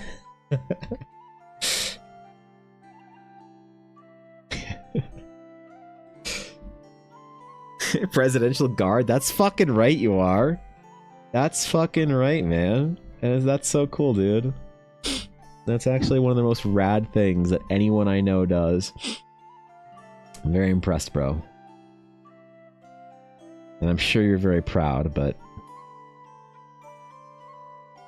of course should be very proud. That's fucking rad. Appalachia is like the most accomplished person I know. He's like the most high-performing, accomplished person I know. When I was at the gym this morning, I was like, I gotta be more like Appalachia. I gotta try harder. I was gonna get up that last deadlift set, and I remembered. I could hear Appalachia clearing his throat from the other room. And I was like, that's right, gotta get fucking better, man. I did that extra set. And then I hurt something. I don't know. I had a new PR today, though. No one's excited for me because no one gives a shit, but I hit a new PR for deadlift. That's pretty cool. was excited. I don't know if anybody cares, but made my morning. What to you makes concept portfolio appealing? I'm currently giving myself a little viz dev project, but I'm not sure what sorts of things to focus on. Are you brand new, or do you have existing projects? Because those are different things. PR personal record? Yes. Last noble thing I did was escort President Carter in and out of DC for his funeral. That's so fucking cool, man. That's so fucking cool. That's actually rad. And about that PR? So I have been nursing a little bit of injury for a little while, so I have been training for more hypertrophy than strength. But like with losing so much weight over the last couple of years, I've lost a lot of strength. So I go through bouts of extreme cutting and then maintaining and trying to build muscle, because you just can't get in like 150 grams of protein on like 1200 calories easily. It's just not, it just doesn't happen unless you're just chugging shakes and stuff. But so I haven't really pushed myself, but I wanted to see if I could hit the goal for me. The goal for me for a long time was like to hit 315. Okay. And so I was like, I never really pushed myself with deadlift because I know that it can fuck you up if you're too aggressive with deadlift or squat. That's the kind of thing that you just can't come back from, right? You can go for a lot of PRs safely. I don't mess around with my back or my knees. Okay. So I hadn't really pushed it, but I was like, you know what? I felt really good. You know, you feel really strong some days. Had a lot of caffeine in me and shit, a lot of pre-workout. And I was like, fuck it. Let's fucking go. So I put 3 on there and I'm like, you know what? I'm going to try and do this. And I could not believe how easy it moved, Apple. I swear to God. I had no idea. So I was like, let's be aggressive. Let's see. Let's just see what things feel like. And I know that if I tried in too aggressive of increments, that I probably wouldn't be able to see what the max actually is, because I'd exhaust myself. So I know it's like weak bitch numbers, but for me, I hit 360 today. And that was like feeling strong again for the first time since I lost started this weight loss thing. So I'm telling you, man, I lost a lot of strength, and and that moved like really well, but I felt a twinge and I was like, okay, maybe the goal of hitting 405 by the end of the year is not impossible. So I will hopefully sometime next month, if I'm willing to, and not, maybe injury is not a problem, I might, I think I can do it. I think I can do it. I was driving home and I was like, I could have fucking did it, man. Fuck, I could have done it. Shit, why did I try it? So I might take an aggressive stab at 405 and see if it twinges and hurts or whatever. And I know these are like weak bitch numbers, but for me, for all the weight I've lost and stuff, that's actually a pretty big accomplishment. And I felt good about myself, Apple. I felt great. And nobody cares because nobody gives a shit. But thank you for pretending to give a shit, okay? It means a lot, man. Bia Passeros, did I say that right? Thanks for the follow. Appreciate it. Welcome in. So yeah, I know I got a lot of space to get through, but my goal for the end of the year was aggressive considering how much I'm cutting, and I felt amazing and accomplished. And it gave me a kickstart today to, God, I wish I'd try. Okay, no, gotta be responsible. Gotta be responsible. You have to take injury seriously when you're 30 plus, okay?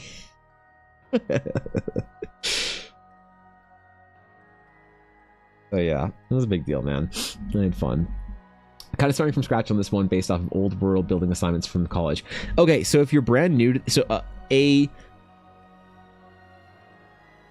an artist hitting the industry for the first time, Vixen, one of the big mistakes that they make in portfolios that I've seen before, that a lot of artists talk about, you want to sell. You don't want to demonstrate your technical proficiency. You want to sell your ideas.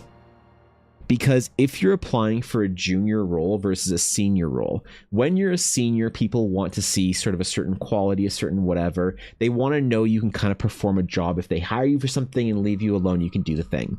When you're applying first things first for a junior role, they kind of want to know, is this person teachable, workable, whatever. They don't expect you to be whatever. They expect you to jump over a hump, so to be good enough. But a lot of like junior concept artists applicants will try and apply with a portfolio that looks something like some of the studies that you've done, demonstrations, you understand anatomy, perspective, whatever, in more studious study form.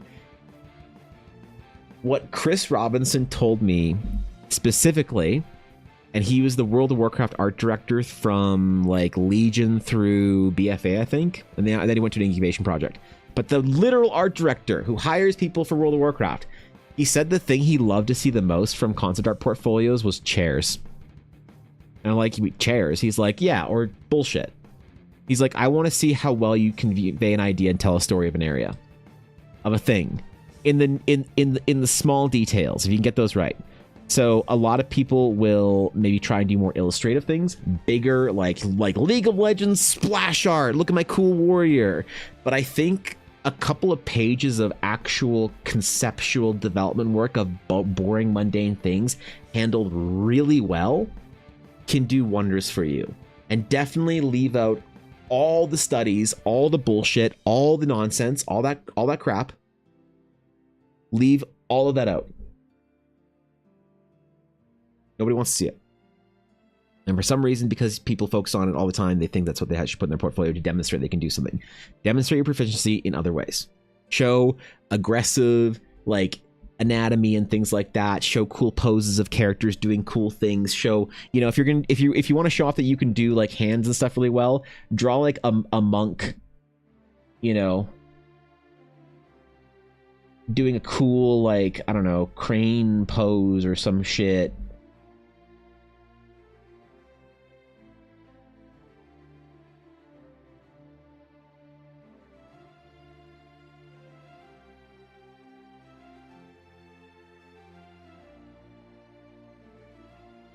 But in that, show off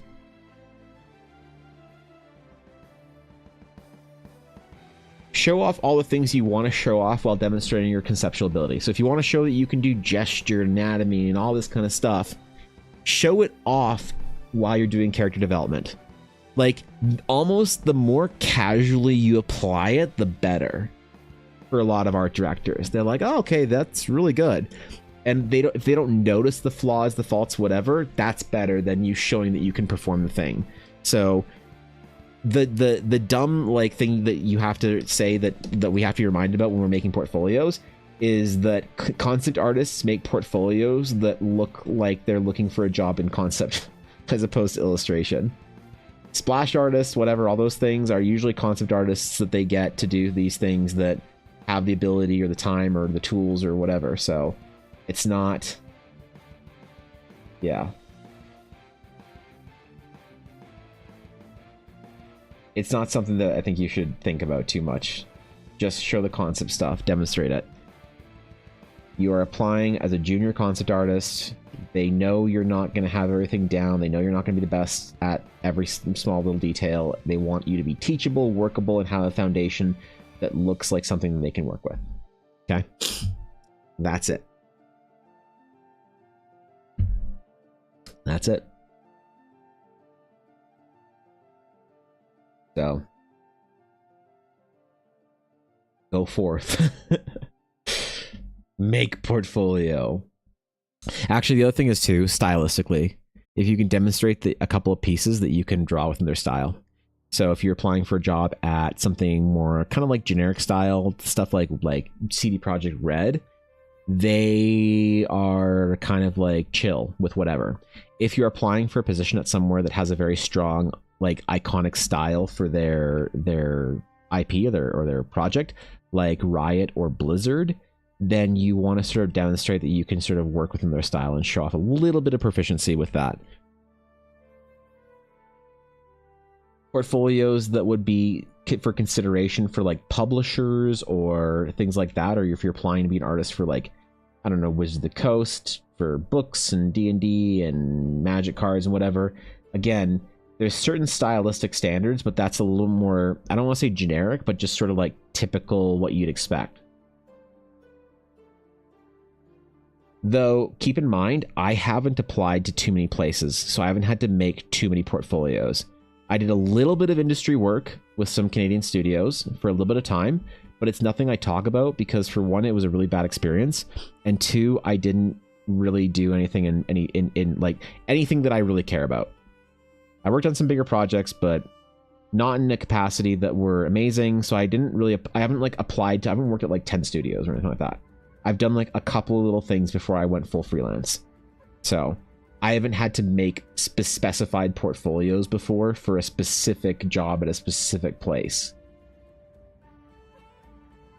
So I don't have all the experience in doing that part of it. That you'd have to really try and find some information online about like, what does this studio want? I want to work for Epic Games for their Fortnite team. What did they want for their portfolios? Or something like that. So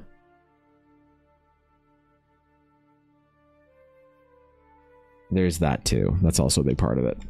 Big component.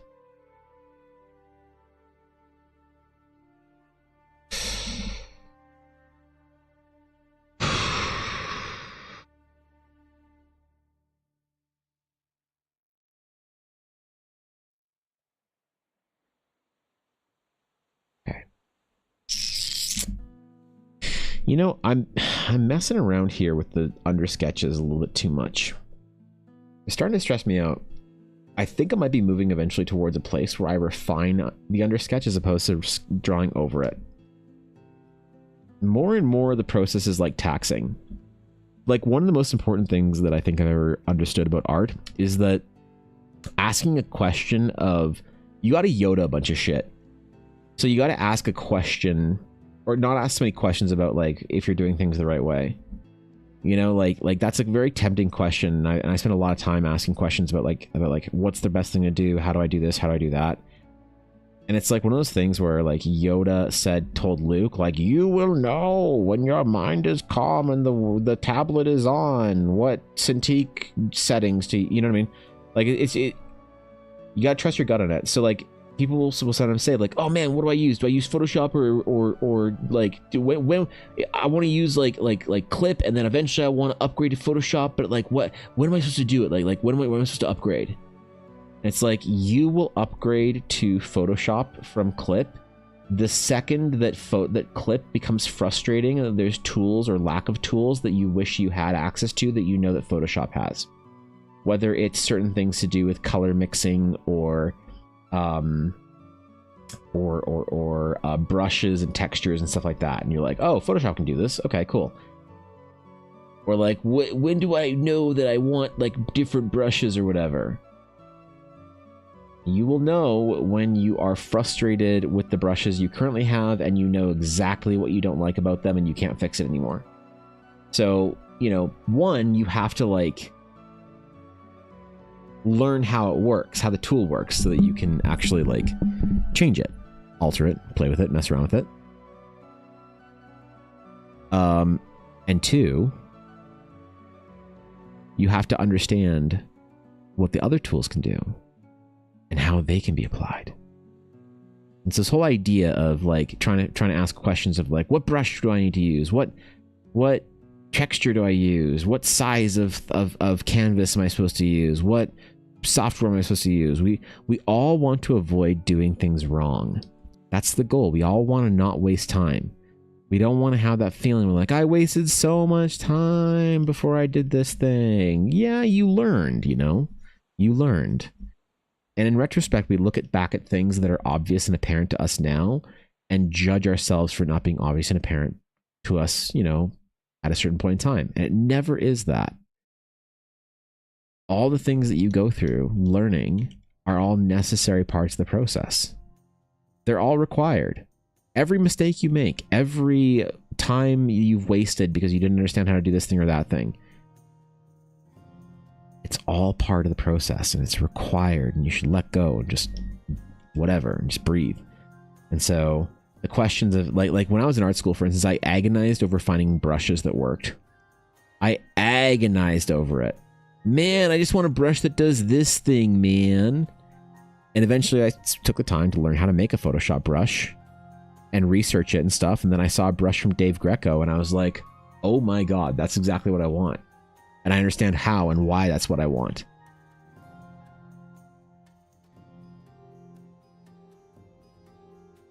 I never looked back. So people will sometimes say, like, what brush do you use on a YouTube short or whatever? And I'm like, I don't fucking know how to answer that question. How do I answer that question?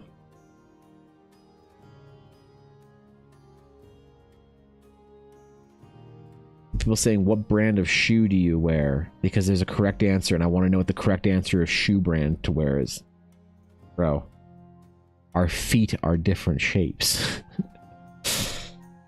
You can't know that until you try.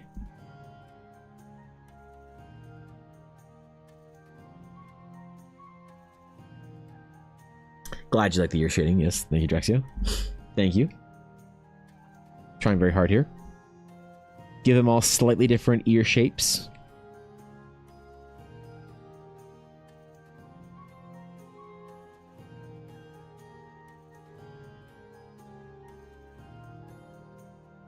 Oh, I should be starting with the face. What am I doing?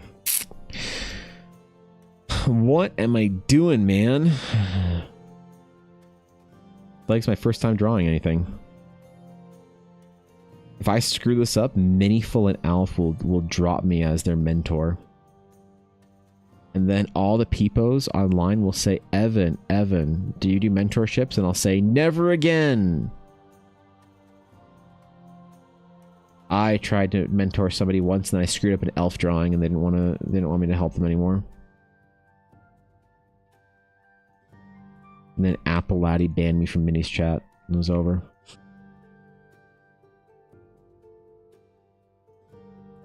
I don't want that to be the case. I can't screw this piece up, okay?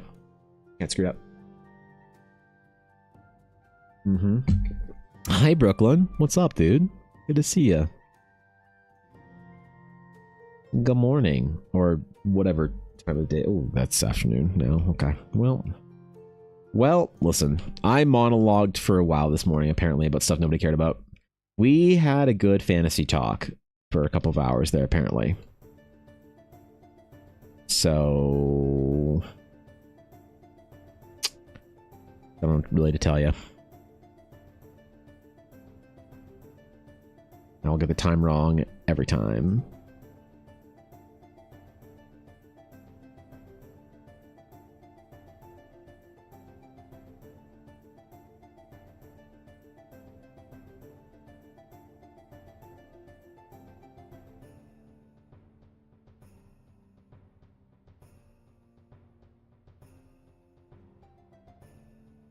I'm gonna get that real clean freckle shading in there too. Forgot about that one too. Can't screw that up. You did miss a monologue. I know. I'm sorry. Ooh, you're right, Cass. I do my stretches. I gotta do my stretches. So you don't honestly. The stretches that I've been doing, the forearm exercises, they're really annoying. But I think they're working. Like, I'm gonna sit here awkwardly doing cat paws for like, I don't know, a minute. You know? You like the composition? Yeah, it's fun. I honestly didn't think that it would work out. I'm really pleased. So it may be something that, well, no, it is something that I'm going to be doing in the future for people that want it. So whether it's like multiple characters or a party or something like this, I think I'm going to be willing to do like, I don't know, multi-portrait pieces. I need to know ahead of time that there's going to be multiple portraits so that I can kind of like plan ahead for it. Cause yeah, you can't just, I don't know. Most portraits I do are with the intention of them being viewed on their own. You can't just like stick them together, you know? So there is an actual thing that comes in there with composition that matters. Hello, Plucci. What's up, dude? What's good? Hurts so much, man. It's so weird. It's so bizarre. Just doing very small little motions.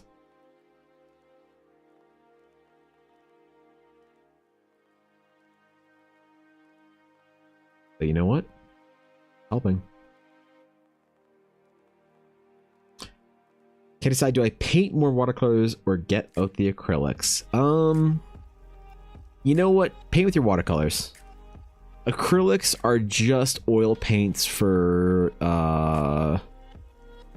kids. Yep, acrylics are just oil paints for kids, so get them watercolors out. You're like that Korean dude that posts the really good portraits on YouTube. Paint those with your watercolors. Yeah, do that one. Remember, the first two portraits are a pirate and a ranger. Who is the third one? A rogue. Yes, that's right, a rouge. And they're in some kind of a little beef. They're having a little tiff or something. I don't know. Something like that. Watercolor it is. That's what I like to hear. Okay, good.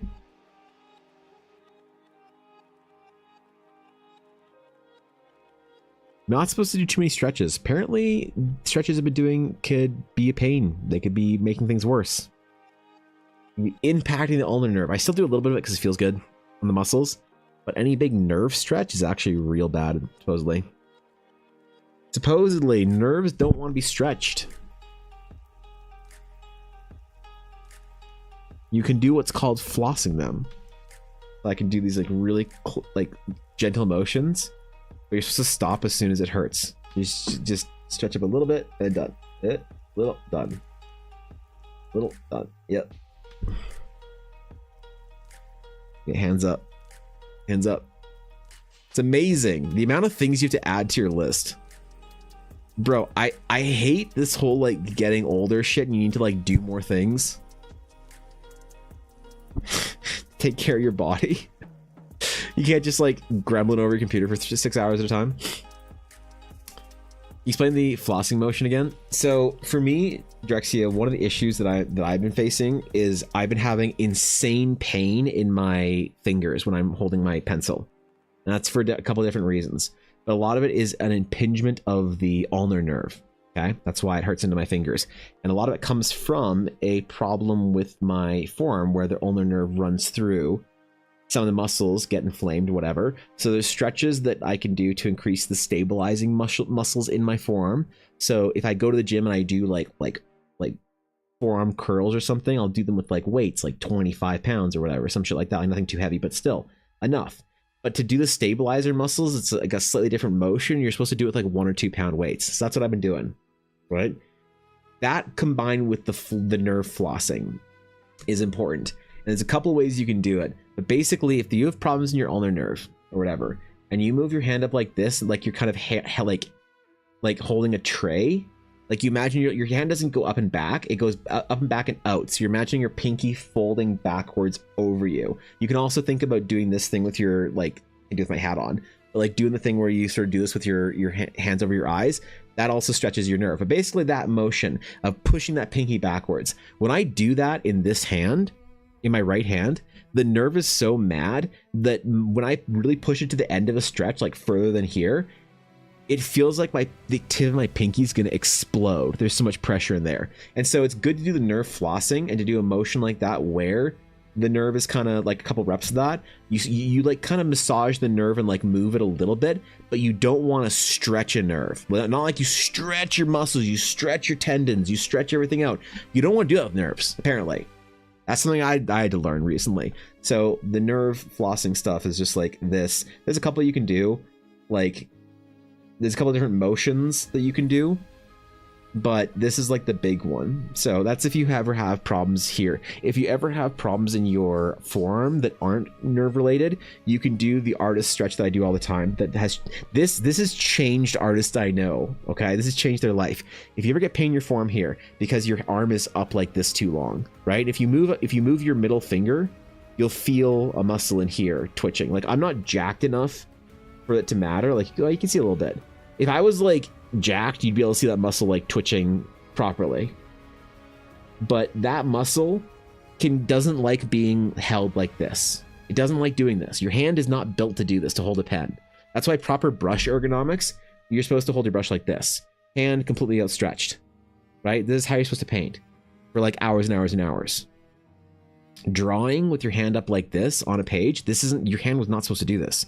So painters for 300 years have been taught to paint like this, not to paint ever like this. But since I'm doing it digitally and I'm bad and dumb, I paint like I'm drawing. And so if you have problems with that muscle, you ever have problems in your forearms that you draw with, you can always take a finger one at a time. You take one finger, you roll that finger up, okay? Then you roll up your wrist, and then you roll up your arm, and you should feel a bit of a stretch there. And you keep your wrist, everything tight, and then you stretch your arm out. You should feel a really good stretch through these muscles. And then you do another finger, you roll it up, you do that. So during stream, you guys will often see me doing my stretches like this. And when I'm doing this, that's what I'm doing. I'm rolling a finger up, I'm pushing it, right? Roll a finger up, push it. Roll a finger up, push it. And that's what you're doing. You lock it out one at a time. My pinky doesn't really stretch all that much. But yeah. So there's a couple of different things that help. This is like artist ergonomic shit. This is not popular to say, the best thing you can do though, so your hands, the way they evolved is they evolved to grab onto things and to hold them. So your hands actually like holding weights. Think about like monkey shit. We were holding onto branches and stuff with our hands. Our hands are evolved not to they're evolved to manipulate, but not to stay in a weird sort of like position for a long time, like holding a pen. They're evolved to in some ways grab onto stuff. The way the muscle fibers in your forearm works, they like to lock onto shit. So you can hang on to things. You can carry things for a long time, and it's not that distressing for you. It won't do damage to you. It might get tiring, but it's not doing damage. So anything where you're holding on to weight and a weight is pulling on your arm and you are holding on to a weight and having to flex and really tighten those muscles, that really helps. Jesus! Predictable. Bro! But then I suppose failure comes naturally to your kind. That's a lot of bits! Have family members What the who fuck, have to man? go on disability for screwing their arms and hands up too early. Very helpful. Yeah. Thank you very much again. Absolutely. Thank you for the 500 bits, Darcy. That's unnecessary. I'm honored, though. Seriously, dude. For real. Thank you. Seriously. The one thing that was helping this before it progressed too much, like this was just an issue in my forearm. Recently, it started pinching and dealing with my nerves. So that's when I'm taking it seriously in a different way. But the single thing that helped the most was a consistent workout routine of holding on to heavy weight. So for me, if you're doing any kind of row, anytime your arm is fully stretched out, you can do a row or whatever. But the problem is when you're doing a row or whatever, and you're pulling your arms back and using your back and your triceps and shit, and you're pulling things back, or bicep tricep kind of whole thing to balance the thing out, your forearms aren't working as hard as they could be because you're limited by the amount of weight. So any exercise where your arm can be straight out and activated works. So if you think about picking up kettlebells, pick up kettlebells and do farmer's carries with them. The best thing is the most amount of weight that you can hold in an exercise that will be grip dependent only for a lot of people is a deadlift. Your back can probably deadlift more than your hands can hold. So what that means is that people who want to do really substantial deadlifts, they'll use straps. So they'll strap to their wrist, strap to the bar, and hold it, and that'll help them with their grip. That's because your grip will fail you first before your back is. So you can lift with an extended motion, your arms extended out, the most amount of weight, and really give your grip your forearms a good, nice, relief from all the whatever, and stretch and pull the entire thing. Like deadlift or dead hangs are the best for this shit. So if you go to the gym or whatever, you can find a bar, you just hang from it. Pulls your entire body straight, decompresses stuff, shoulders, arms, joints, back, everything. But also that grip, man, your hands want to grip onto something and then just hold it. You want to hang, you want to hold on to things. So deadlifting a couple times a week is unironically one of the best things you can do for your arms and hand health as an artist. And I thought that was voodoo because I thought I was making it up. And then I talked to my physio. My physio is like, that absolutely checks out. Then that is absolutely true. So yeah, which is funny. So yeah, and I've told other artists this shit and they're like, all right, Evan, you're dumb. But I had one person who, she actually works at Riot, and she was like, hey, I'm dealing with problems, and so told me that you were as well. You were doing some stuff. What did you do to get through it? And I told her all this stuff, and I said, go deadlift. And so she started deadlifting, and she's like, pain went away. I can't believe it. And I'm like, I know, it's crazy. So she's like deadlifting 3 times a week now, just like me. I do it about 2 to 3 times a week, and it's super helpful. Any kind of holding, pulling, rowing motion, whatever, that'll help. But deadlift or dead hangs are the best. So if you don't believe me, try it for 2 weeks. Blow your fucking mind. It's crazy. Tried that out and pain in my elbow was gone.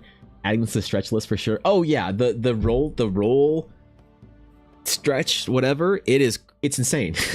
It's insane.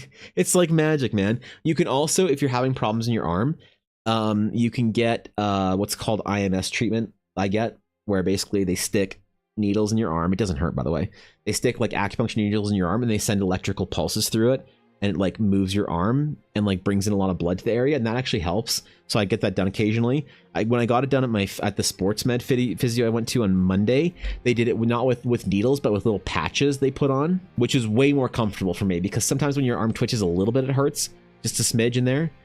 But they put little patches on and wrapped my arm in heat. And then my hand's just sitting there. My hand was just twitching like this the whole time, every time it would activate, and that legitimately helped out quite a bit. So unironically, if you have physio coverage, there's a stat in a lot of people's health insurance. Like we have health insurance through Ella's work. There's like a chiro, physio, alternative medicine, massage. It's like all under one thing. So a lot of people do have some physio treatments, and if you have some of that and you can go to a physio for your hand, arm, whatever, and they can do shit like that, it actually kind of like this week is the first time in like probably since March maybe, that I haven't been in agony on stream. Like I really like have to fucking ibuprofen up and like, you know, get my head in the game and just like push through the pain for most of the summer. But this week it's been really nice. It's like kind of it still hurts. It's like not better, right? But it's so much better than it was for me. So for real, man, you gotta take care of your body as an artist. We have like huge failure rates of artists dropping out of their careers because they injure something, whether it's your back or whatever. Taking care of this stuff early, taking care of your hands, your back, your posture, your eyes. Oh my God, your eyes are important. That is all stuff that you can in fact relieve pain and discomfort from, and you should if you're like, I try and build those habits into young artists. If I do take on like a serious mentee, like Miniful and Alpha, like they're kind of doing me a bit of a favor. They're agreeing while also like wanting. It's mutually beneficial thing. They are helping me also learn how to do this. But if I ever take on a serious mentee, that's somebody who's like, oh, master guru, please teach me your ways. And I'm like, are you willing to do whatever it takes to improve? And they're like, yes, you point me at something, I'm going to go do it.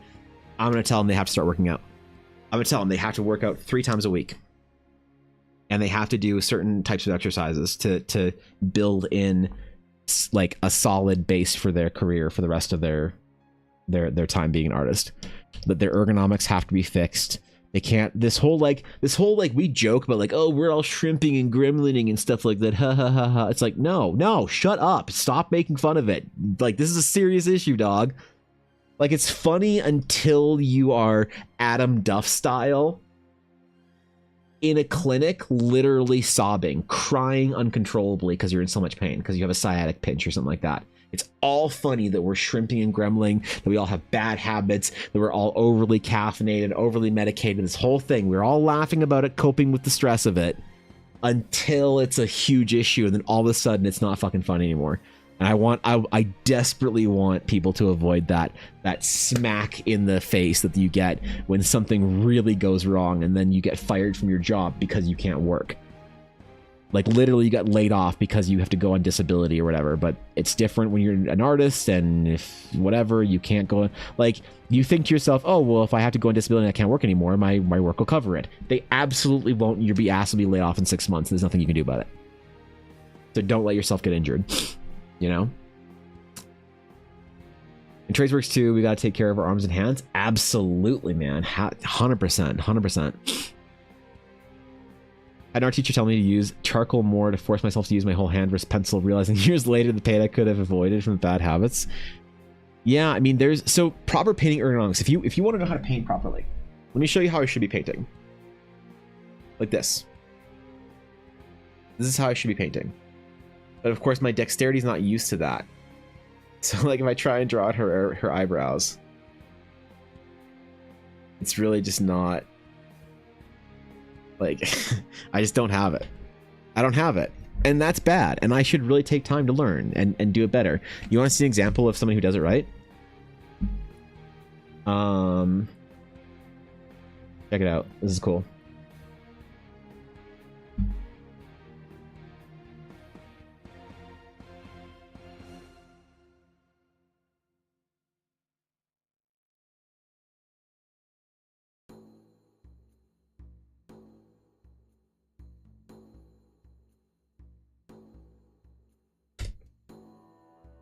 You want to see someone do something right? Let me show you this guy.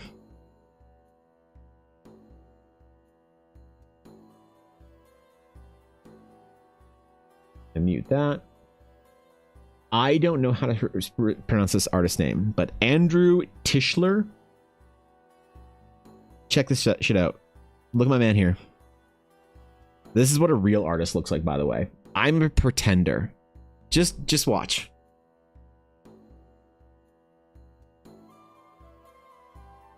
That is the ergonomic motion. That is what is required. This is what you do. This is what it looks like.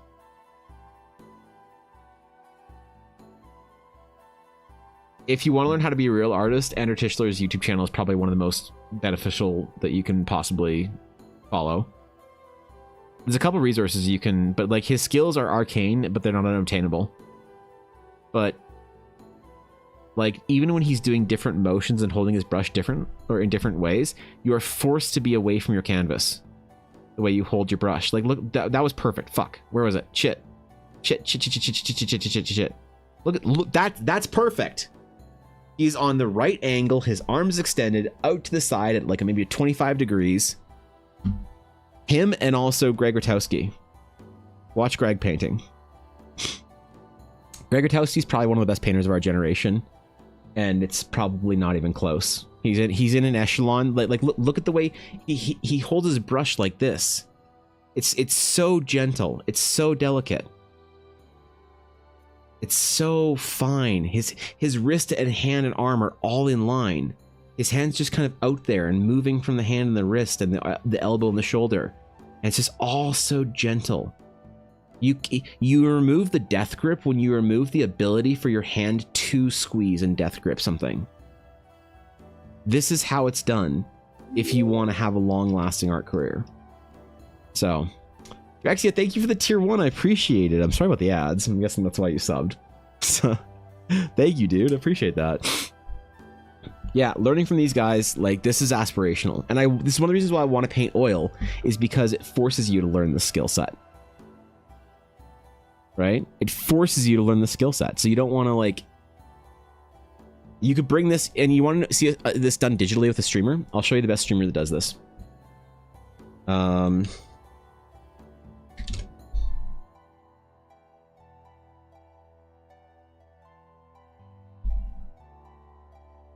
So unironically, the best artist on Twitch that does this, I believe, is Dave Greco. Watch Dave's painting streams 5 years ago. Let's see. Watching paint. Watch him paint. See there? He's at an angle to his canvas. He's scrolling down. He's not painting right now, but I think he's doing review. Hold on. What about this one? Paint, art man. Just looking through stuff. Or portfolio review. Okay, so hold on. That's not it. Let's look at him painting.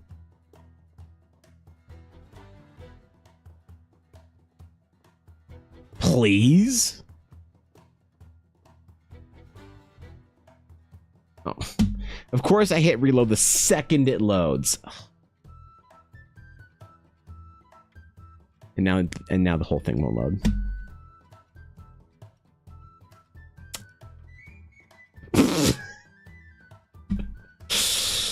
Ugh.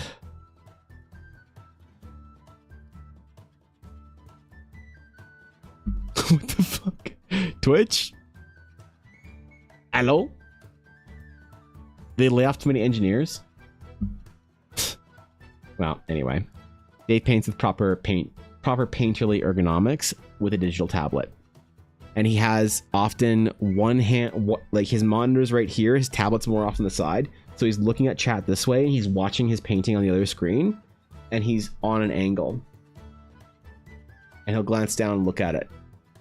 But, yeah, it's perfect. It's perfect! You see the news with the orb that that us measly humans tried to shoot a missile at, and it just bounced off? Don't mess with the orb? No, I didn't see that. Praise be to the orb. You tried painting for your book? I would like to. The main issue with oil painting, I would love to get back to it, but I don't have any intention of doing it in the next little while because the space required to oil paint is so large. When you look at any of those videos I showed you, Greg Witowski or Andrew Tischler or whatever, they have substantial spaces. Now, you can have a small canvas and a desktop easel, whatever, but it's tough. And then you need to leave places for canvases to dry. And if you aren't using chemicals to thin your paints and you're using oil to thin your paints, it's tough, right? And so trying to have like the space where you can come back to your work and whatnot, I just don't have that in my place right now. My $2,500 printer, $2,000 printer, it's $500 a week. My $2,500 printer is on the floor right now. It's on the fucking floor beside me because I don't have space. I don't have a table set up that's big enough for it. So like even that, I'm struggling with space right now in this room, in this office. Ella keeps saying that she's willing to get rid of her desk and just work on her desk that she has downstairs that she does all her resin stuff on.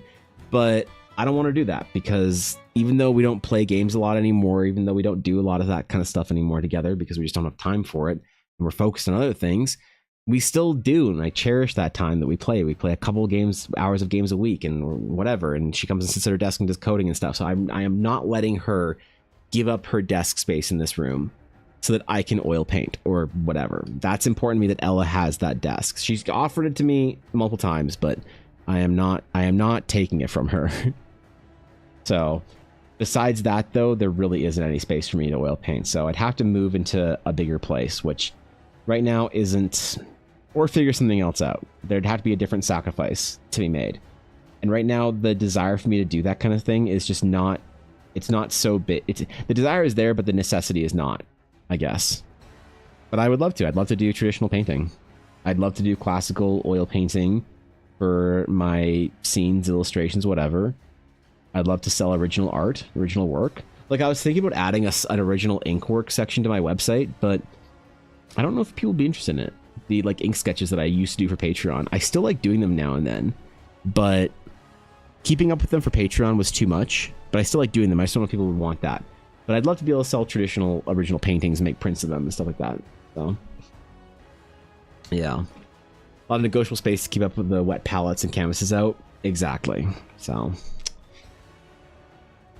yeah, as much as I'd like to, there's just too many things in the way, unfortunately, that make it a bit of a challenge. Now I can probably, like, there's no such thing as a valid excuse in life. If I wanted it bad enough, I could sacrifice. I could get rid of books, fucking throw away things, whatever, sell shit, reforge, reshape my whole office like Yennefer in The Witcher or some shit. But realistically, it's just not really, it's not that important that I'm willing to bring that much chaos into my space right now. I would love to have a formal, like a big room dedicated just to my work. And one day we'll have a place, hopefully, where I can do that, you know? The place that we live, like, this is too small for us to, like, start a family in. This place is too small for a lot of things. So eventually I need to move anyway. But right now it's tough, man. It's tough. Some of us are interested. Yeah, you think so, Steve? Well, I mean, with me now doing formal prints, like for anyone who didn't catch the start of my stream, I made my very first like real formal print, like my first ever Giclée fine art print, and I showed it off today, and it looks a lot better than I thought. I was shocked. So,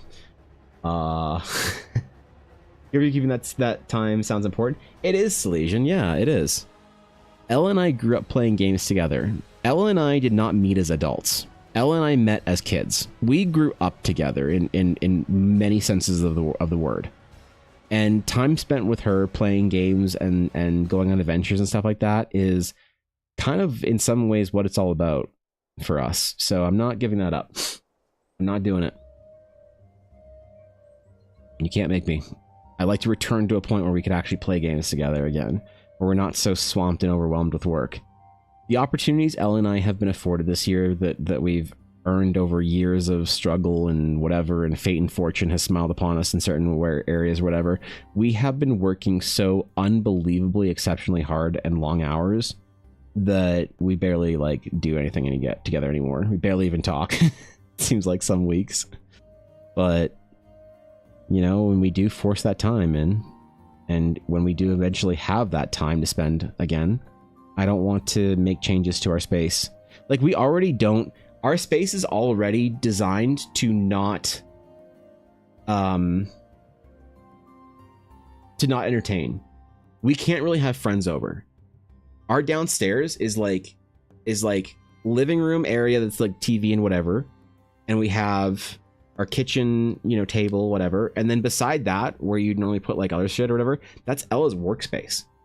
So we have to cram everything over a little bit, and it's not cramped, but it's like our space, we can't really entertain, you know. And people say like, oh, well, where are you gonna have people sit if you have 8 people over? I would never have 8 people over. You know, most people we have over is occasionally Ella's mom and her husband. It's like we just don't have friends over because of that. So we're like, we've reshaped our home in some ways to accommodate our endeavors, Blackwood Dice and my art. But there's certain things, certain compromises we don't want to compromise. We don't want to have computers or work or anything in our room. Like if we had a kid here, this would be their room, and I'd have to move my art and everything into our bedroom. That would fucking suck, you know. And we don't want to compromise on, you know, kitchen table and whatever. It's like the whole thing. So yeah, man. I missed the print at the beginning. Start the stream. What size you put it? Oh, here, let me show you then. Let me show you real quick. Let me get my other gloves because I need these. So this, I'm at the level where when I send you a large poster rolled print, I will likely send you also a white pair of gloves to handle it. That's like pretty standard practice in a lot of art, like fine art shipping. Get a brand new pair of gloves on. I'll show you. So I talked about this at the beginning of the stream, but I made my first ever proper fine art Giclée print. Now, I lied about something. I was wrong. I was dead wrong about something. When I said that this new printer would allow me to print larger, it did. That's why I was investing in it. It allowed me to print archival Giclée print. What does that mean? A Giclée print is basically just a print. It's a fancy French word. It's a print that will last forever, more or less. When you print things with die prints, when you get posters, magazines, whatever, most of it's printed, even on expensive printers like the one I had, $1,000 printer, which I think is now $800, whatever. It doesn't print with pigment, it prints with dye. And that will fade by the end of your lifetime. If you buy a print from me now and you pass it down in 100 years, in 100 years it might be slightly faded. A Giclée print will not. It is archival. It'll last for hundreds upon hundreds of years. That's part of the thing, is I want my art to last. I want to take it seriously. Like, it's things that will last for beyond my lifetime. So that's why, one of the reasons I did it. The other reason was the size. I said something that I was wrong about. I told you guys that this would not increase the print quality because the printer I had is exceptionally good. And I didn't think it was possible. I was wrong. So, here is my first ever proper fine art print. All the issues fixed. And I decided to make my first print in this sort of new era my title Realms of Eldara piece, because this is the main painting. Here's the old print of it. The difference is more striking in person than it is on camera. The blacks are deeper because this printer has 2 black tanks. The colors are richer, and I did not expect that. I didn't expect it. And so I signed it for the first time, right there, as an AP, an artist proof, so it's not part of the series. And I signed my name in pencil, because when you buy a fine art print, so this is not prints available at conventions, this is not fan art, this is not posters, this is not game, merch store prints. This is like when you buy a fine art print, it is signed in pencil. That's one of the reasons you know that you've bought a fine art print. Part of the reason why it's traditionally signed in pencil is because graphite is harder to reproduce, and it's harder to counterfeit, and so you sign it in graphite. So this is, I'll go over it a bit, like I'll reiterate what I said this morning. This had me emotional. I teared up a little bit when I was signing this print, because this is like, well, it's like, okay, Evan, like that's cool, so you print, like whatever, like that's fine, man. But to me, this was a lifelong goal, to produce the highest possible grade of print. And this is it. This is the first one. To create legacy work that I can treat with respect and dignity far beyond the years of my life. It's the closest thing I can have to making original works. Every single print I make of this style in sizes 8.5 by 11 and up will be numbered and serialized and part of either an unlimited series, or I might do limited edition series print runs. Like I might do a celebratory kind of like first edition, like of 5 print run for a bunch of prints, or of 10 print, or something like that. Like do a mini print series for the first ones as kind of a celebration. So this is a big deal, man. This to me. And I know it's dumb. It's like, okay, it's like art. It's like slightly nicer. Like relax, man. Nobody cares about this. And nobody does for the most part. Like I know people do, but generally nobody does. But for me, more than a lot of other things that I've sort of accomplished in my art career, the last time I had sort of a big moment like this is when I opened my print store for the first time. And I opened my print store, and I had a place where I could manage and run my own gallery. And I know that my print store isn't the most popular on the internet. I don't sell out of prints like mad. I don't support myself entirely in my print store. I'm not selling, thousands of dollars of prints a month or whatever. And my prints aren't very popular at conventions. People aren't buying my prints in mass. I'm not, bringing 30 of each print to conventions. A lot of people don't appreciate the original work. They appreciate, like fan art of whatever their favorite IP is. And there's nothing wrong with that, by the way. I'm not shitting on people. Artists make their prints in ways that they don't bring them back from conventions. The first time I was at Edmonton Expo, and I saw an artist shredding his prints at the end and throwing them in the garbage. And I asked him, what the fuck, man? He's like, well, I'm not shipping them back home. The weight of my suitcase, I'm not paying for that extra weight twice. I'm like, why wouldn't you bring them for your next convention then? He's like, well, because I can just buy another box of them. These are, I think he said he got them for 13 cents each or something like that. He had some printer in China. And I was like, that's okay. When I say I want to treat my art with respect, I'm not saying that artists like that don't treat their work with respect, but they're not disrespecting their work, but they're also not treating their work with respect that I want to do. And so I know this isn't good for me on a business standpoint. I know that making prints like this, they're going to be more expensive. They're harder to get. They're whatever. They're all this. But for me, this is a thing that makes it worth doing for me.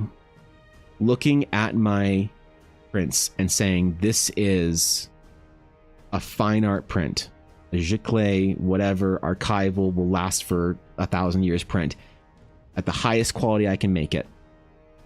This is big for me. So I also this morning said thank you for everybody for supporting me and allowing me to get to the point where I can do this. And yeah, so as soon as I get my rolls of paper in, I can install that paper roll that's like right under my elbow right there, that's just on the ground. Then I'll do my first large format version of this print as well, and it'll be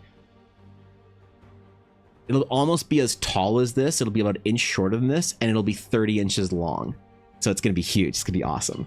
And that'll be my first like of the large format prints. But I made this. I gave it to Ella. I said, this is for you. You know, the first one. Man, just look at the hold on. Just look at this again, dude. Look at the difference. I can see it so vividly. You can kind of see it on camera, but it's so striking. Look at the depth of the black in the trees. The highlight, the blue. God damn, dude. God damn. I'm excited. So, yeah. Big that to me was like a life goal accomplishment. And I'm sitting there like signing it, and I got Ella to be there because I wanted to be there when I signed it. And she's like, you can't cry in it. You gotta get those tears away. You can't cry on your piece. Don't let it hit. So, yeah, man. That was big. Don't walk it back. Tear bit beautiful art. It's what it is. The print is beautiful. Thank you, Drexia. I appreciate it. Now you can do the 8.5 by 11s ones as well, or the current store showing existing stock. The 8.5 by 11s will also be a proper Giclée print, and so like the one I'm sending you for this, Steve, will be the same quality in there. So as well, yeah. What's your print store? My office has my office work just moved and needs art on their walls. First of all, I'd be honored. My print store is it does though. This is brand new. I don't have my new work up there, but it is evanblair.art. That's the link to it, and it will be available probably. I need to do tests with as soon as I get my rolls in for the large format stuff. So any existing prints ordered on my print store in 8.5 by 11 or 13 by 19 will be that. The large size is not on my print store just yet. So, but anything anyone orders from going forward will be of that grade. The limited run like serialized version of it, I have to upload that. If that matters, great. If it doesn't, then whatever. But yeah, this weekend I'll be doing the update and putting it all up in there and making sure it's all good to go. But congrats, man. Thank you. Seriously. Thank you. As I'm looking at the prints on my wall, I want the higher quality version of them. I'm sorry. I'm so sorry, Steve. Listen, Steve, I feel bad. I can send you I try and send you the updated versions of them because like I feel bad that like obviously like I couldn't not do that. Like, oh God, I feel so bad to especially people who recently ordered prints. Then I can definitely like send you some, Steve. We'll take care of it. It'll be dope. So fear not, my friend. I'll get you the new Giclée versions of them. So if I order a few more, then we can ship them all at once. I guess. The only thing is for the big prints, so any large format print will have to be shipped separately because those ones have to be shipped rolled. All of these prints are shipped flat. They can't be rolled. The bigger ones are not. So Bristol, no, Drexia. So actually, if you're a paper nerd, this is kind of cool. So they're not Bristol or anything like that. Bristol's a paper. The paper I use isn't actually like wood pulp. It's actually cotton rag. So if you want pigmented based archival prints, you don't print them on paper because paper degrades. You print them on cotton. So it feels like paper and it looks like paper, and you would know if I didn't say anything, you wouldn't know it wasn't like paper. It's still, we still call it paper as well. We say that's the paper I use, but it's a 300 GSM archival cold press cotton rag. So it's way more expensive than Bristol. Like to do a single piece of paper for that size is like around $10 to $15 somewhere in there. So just sheer material cost alone for the prints. That's one of the reasons why high-end art prints are so expensive, because the material cost, the ink that I use, obviously the tools, the printer, the time I put into it, whatever, that's all worth something to people. But the simple like cost of fucking paper and ink is like goes into, you know, why a lot of people at conventions or whatever can't make prints for, you know, because people, I've had artists ask me, they've said like what paper do you use? This is so nice, and I'll tell them, and they're like you spend $10 a sheet on art that you sell for $25. What is wrong with you? And you're like, what am I going to do? Not no, I'm not compromising. I am not compromising. Fuck you guys. I'll increase the price if I have to. I'll charge whatever I need to, and I will sell no prints, and I'll be fine with that. But I am not compromising. You will never, unless there's some like big like video game release posters or some shit, if you buy art from me that is hand signed from me, it is going to be the best possible quality that I can make it. End of story. I don't care how bad of a business decision it is. I am not compromising on this because this is artist soul shit for me. This is the kind of thing that like I know it sounds stupid. Like, bro, what if you can make like 20, you can sell 20 times the amount of prints or whatever and make like whatever on your print store or something. I don't care. That is a line that I will not step on. I will not step on the quality, compromise for it. So, and I really appreciate some of you guys are like, yo, it's worth it. I appreciate that shit. That makes me extremely happy. Most people do not give a shit, will not pay that price, don't care. That's archival. Who cares? Pin it to your wall anyway. Whatever, So it was a big day for me. Yesterday was a big moment. I got you for your wood pulp free. They see Ashley knows. Yeah. I'll take the offer, but I expect to add. Unfortunately, at the moment, I only have space for smaller format ones. So fair enough. And those can all be shipped together easy, whatever, 13 by 19s.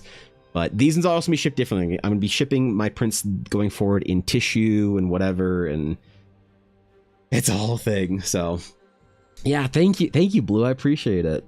Can't imagine throwing away products, 13 cents or not. It's like, that's your art. That's how I feel, Salesian. But again, I don't want to cast judgment on other artists that do fan art, artists that do conventions. I never want to like look down upon people who choose to do something different, right? To get mass made prints, whatever, thrown out, prints $20 each, 3 for $45, whatever, like that kind of stuff. If that's what you do and you love that shit, like completely fair. But for me, it's like not a way. I can't. I have hang-ups. I don't know, right? What's up? What did Steve ask? Sorry, what did I miss?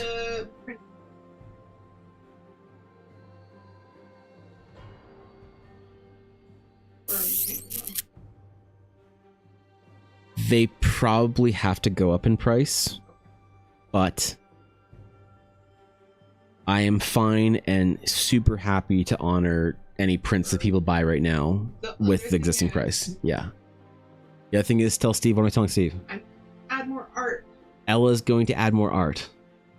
So chill, she says. I don't know if you could hear her. Okay. Yeah, I need to add a couple pieces. So there's a couple pieces that I'm going to take off as well, or take down and retire. But yeah. Okay. Thanks, Ella. Appreciate it. Okay, bye. Thank you, everybody. One of my new favorite artists. Your energy is motivating. Vixen, I appreciate that. That means like the whole ass world to me. So thanks, Vixen. You made my day. Appreciate it.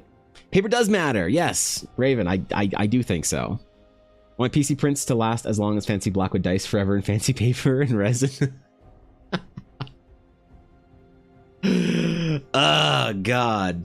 Oh man. Watching YouTube, it came over here to Twitch to tell you that I'm so happy for you and the amazing life achievement you have done. Thank you, Blue. I appreciate that. I'm sorry if I'm being a little bit late on attending to YouTube chat. I'm so sorry. My brain's a little frazzled today. So yeah, I appreciate that. Thank you, Blue. That's I thought, okay, I'll admit, I'm stunned. I thought you guys would be like, this is dumb, I don't care, like meme harder art man. Like I definitely didn't think anyone would give a shit about this. So I appreciate it. It means the world to me. Thank you guys. There's like almost nothing that makes me happier than making prints right now, because it's like taking the art and putting it into reality. It exists now. It's a thing that is real at this point in time, so yeah.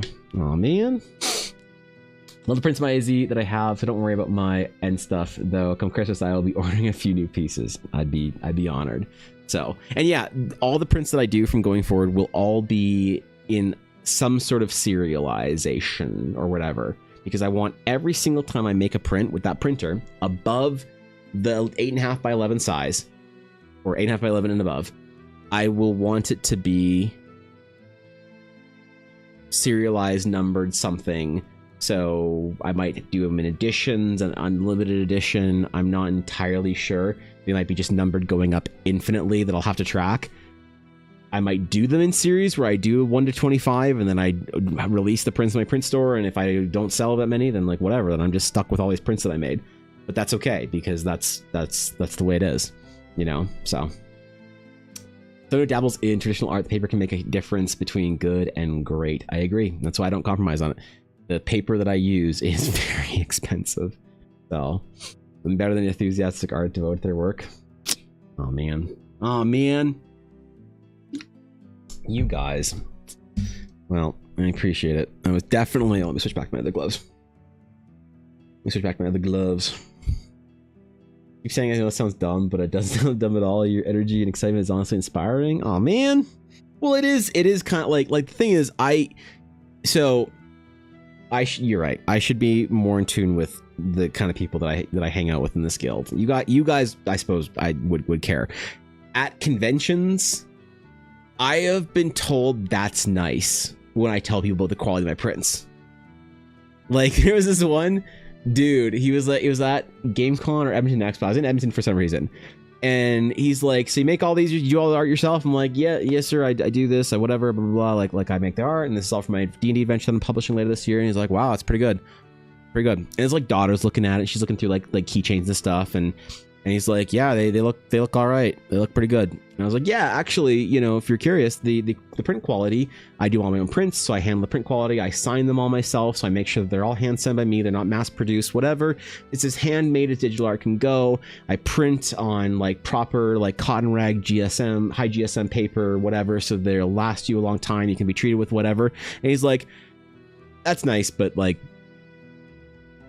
and he just kind of like shrugged. He didn't say, but I don't care, but he just kind of like make that motion where he's like, but that's nice, but, and I'm like, oh yeah, of course, yeah. He's like, right. I'm like, okay, you know, sorry. Like, that's the kind of response I get when I tell people that kind of shit at conventions usually, so. Which is fair enough. It's fair enough, you know? Or I'll be like, oh, this is all my like own original artwork for my thing. They're like, people are like disappointed, like, oh, so there's no like, you don't do like Witcher art? You don't have like do you have Siri? You have Siri? Like one thing that blew my mind is there was one person who they saw this dragon piece that I did. It was the old print that I won't be making for very long, but I'm gonna make a series of it because people like it, and then I'm retiring it basically forever to forget about it and go into the abyssal vault of never ever again. But anyway, it's this dragon print. And this is an older print of mine. This is not something I've done recently, but people still like it. And I hold this in high regard because it was a very important piece for me. And I think it looks cool still. But this dragon print, the person was like, whoa, that's so fucking cool, man. This is so good. And the friend was like, yeah, dude, that's so good. Oh my God, that dragon's so cool. Oh, I love dragon. You love dragon? I know you love dragons. That's so, yeah, I love dragon. Remember that dragon I got? Oh, that dragon's cool.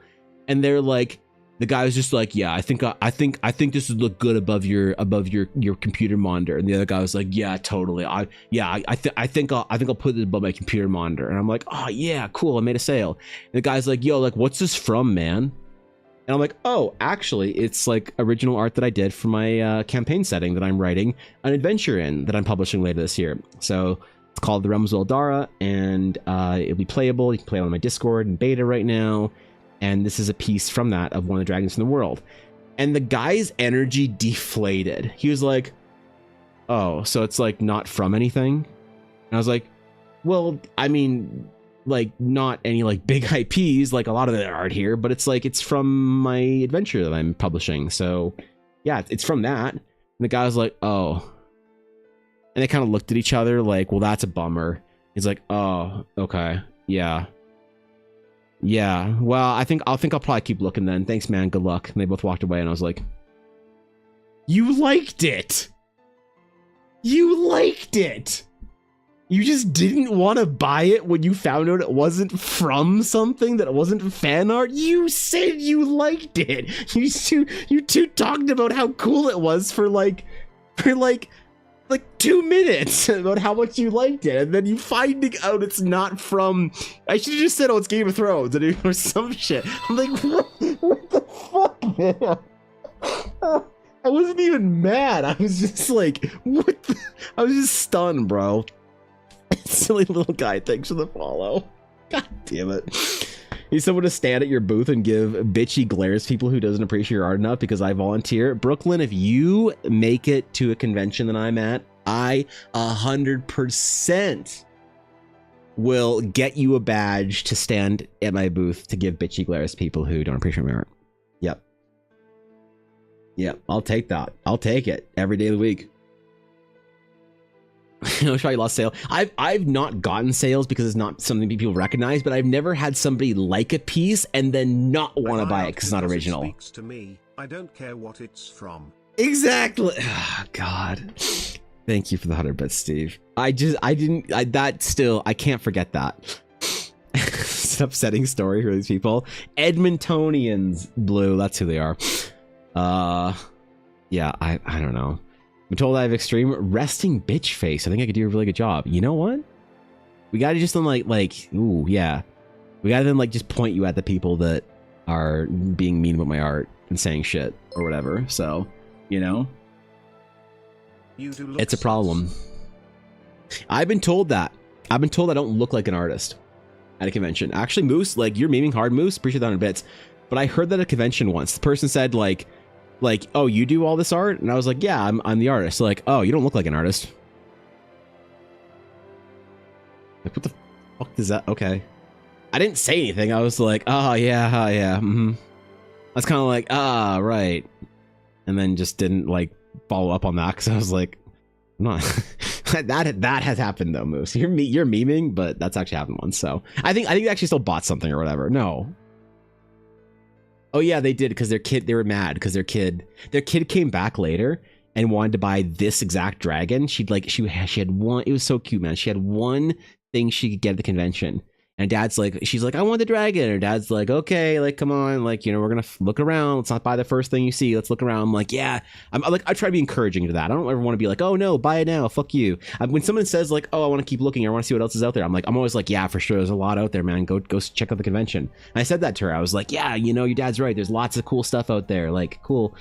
When someone says oh, I don't know if I should buy this. I got to look around. It's don't pressure them, man. They probably don't want it. They're probably just trying to be nice. Just let them feel like they got away from that interaction, whatever.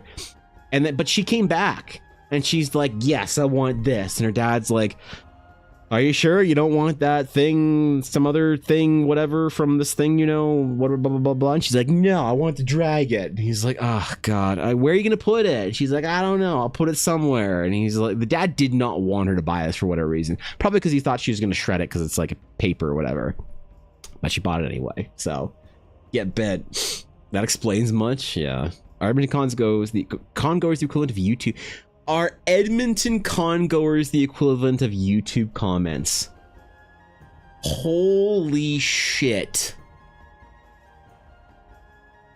Ella Blackwood farming trues over here.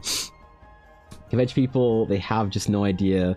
Had a lady look at me when my charms were $10 and say, that's too rich for my blood. Oh wow, for a $10 charm. Ooh. How'd she afford to get into the convention then? That's crazy. I don't know. So the kid did have taste. Yes, exactly. So.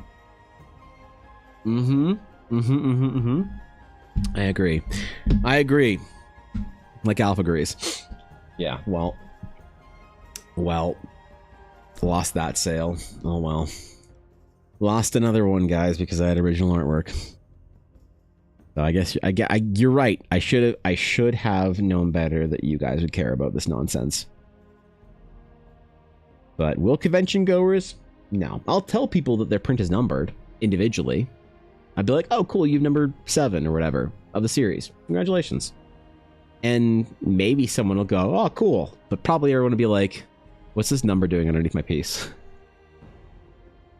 The fuck's this number doing on here? The hell? Shut up. Give me my art, nerd. Art me more, nerd. What do you need to complain about con people for, Ella? The specific... Oh, man. The old men. 100%. One sec. Can you guys hear Ella? I can. You're a bit quiet. I can come. Okay. Waddle up, Miss Blackwood. Is specifically old men who Okay. are D&D players. And what they do, I'm stealing your mic. What they do is they will come up and they will see the price of my dice. And they will tell me, I have a lot of dice at home. I should start selling them. Anyways, I had to complain. Okay, goodbye. Okay. Yes, I've seen that happen in real time. Edmonton. It's Edmonton. Edmonton. It's Edmonton. There's something about Edmonton. I'm sorry for. I know there's some people that follow my stream from Edmonton cons. By the way, if you ever follow my stream from Edmonton, you're somebody from that crowd. I love you dearly. You were a delight to talk to. You're fantastic. But yeah, a lot of people have been very upset about Ella's prices. A lot of people have been very upset about them. They'll see a set of dice for $100 and be like,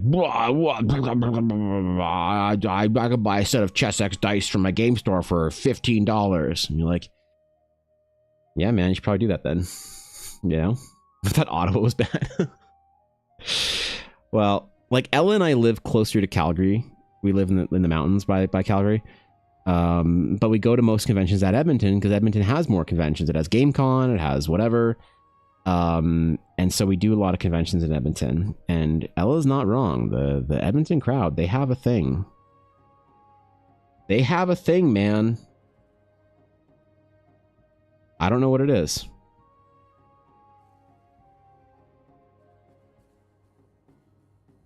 It's something in the water up there. I don't know.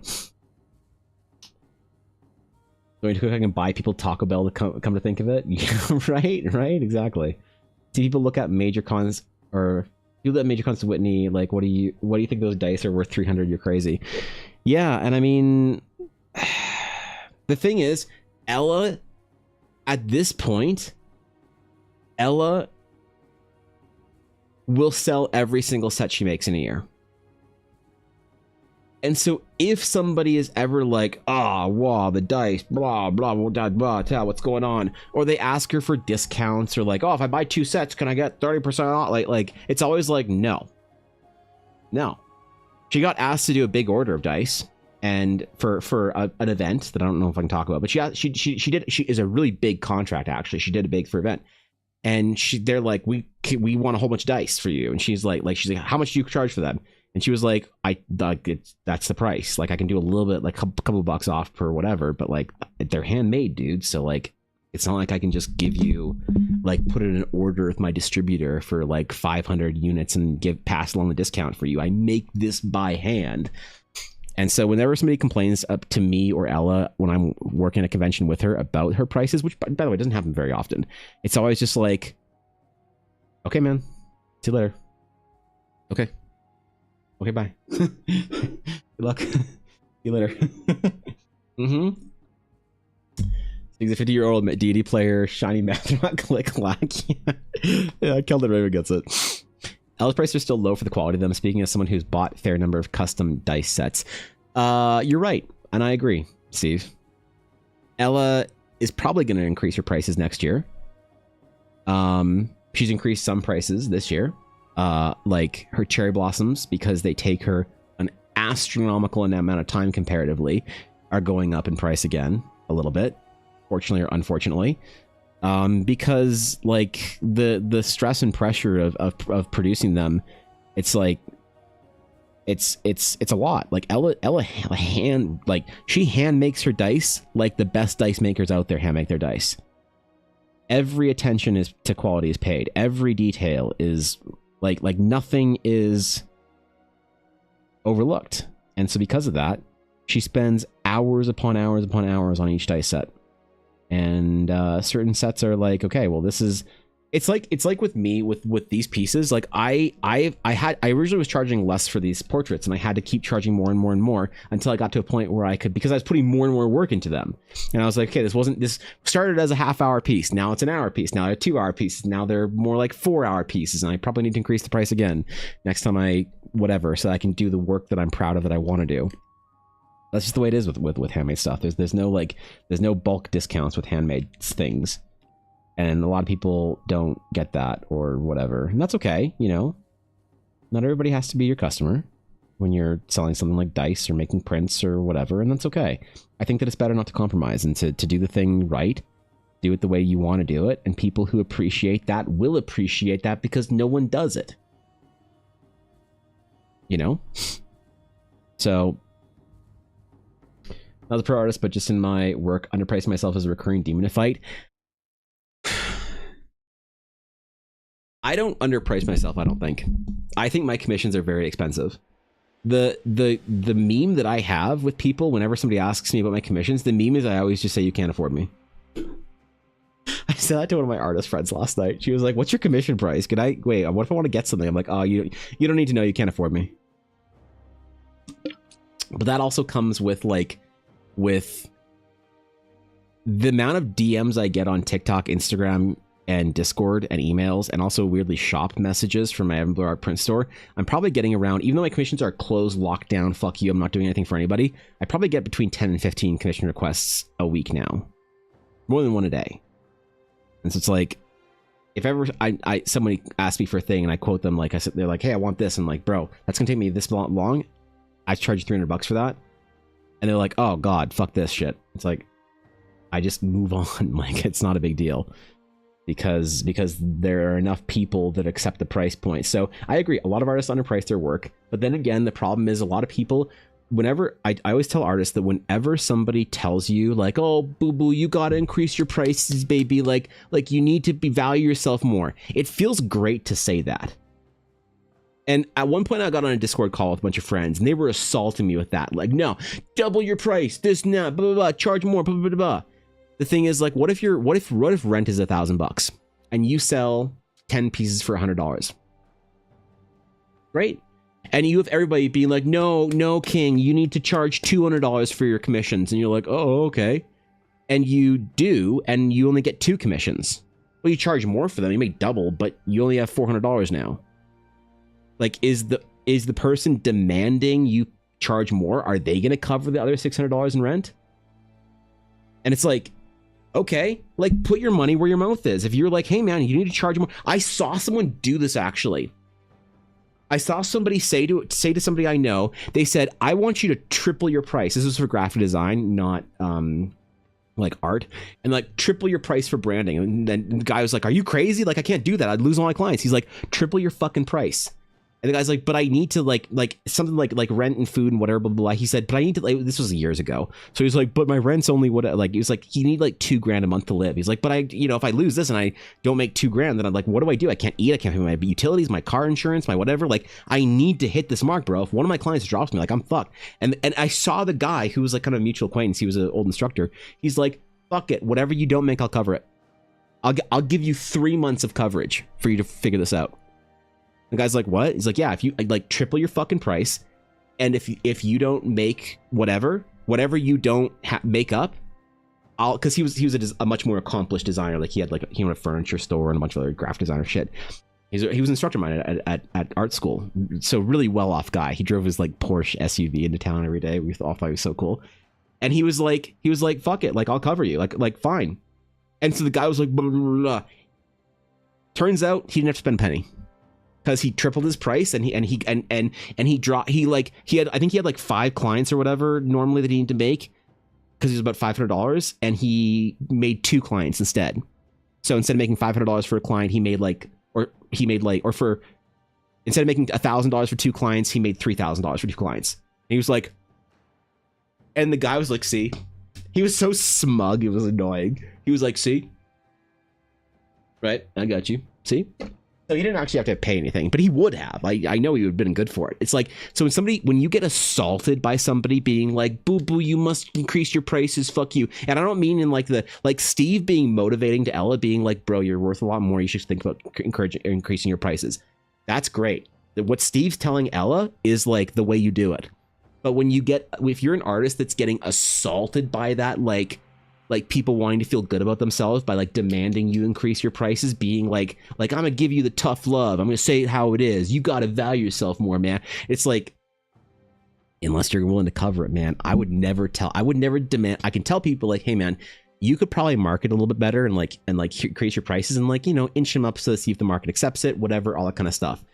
But if you ever feel like someone's like demanding and trying to like stuff you into that, and you have to increase your prices, otherwise they'll be mad at you or whatever, bro, it's like, all right, fine. Are you gonna cover it?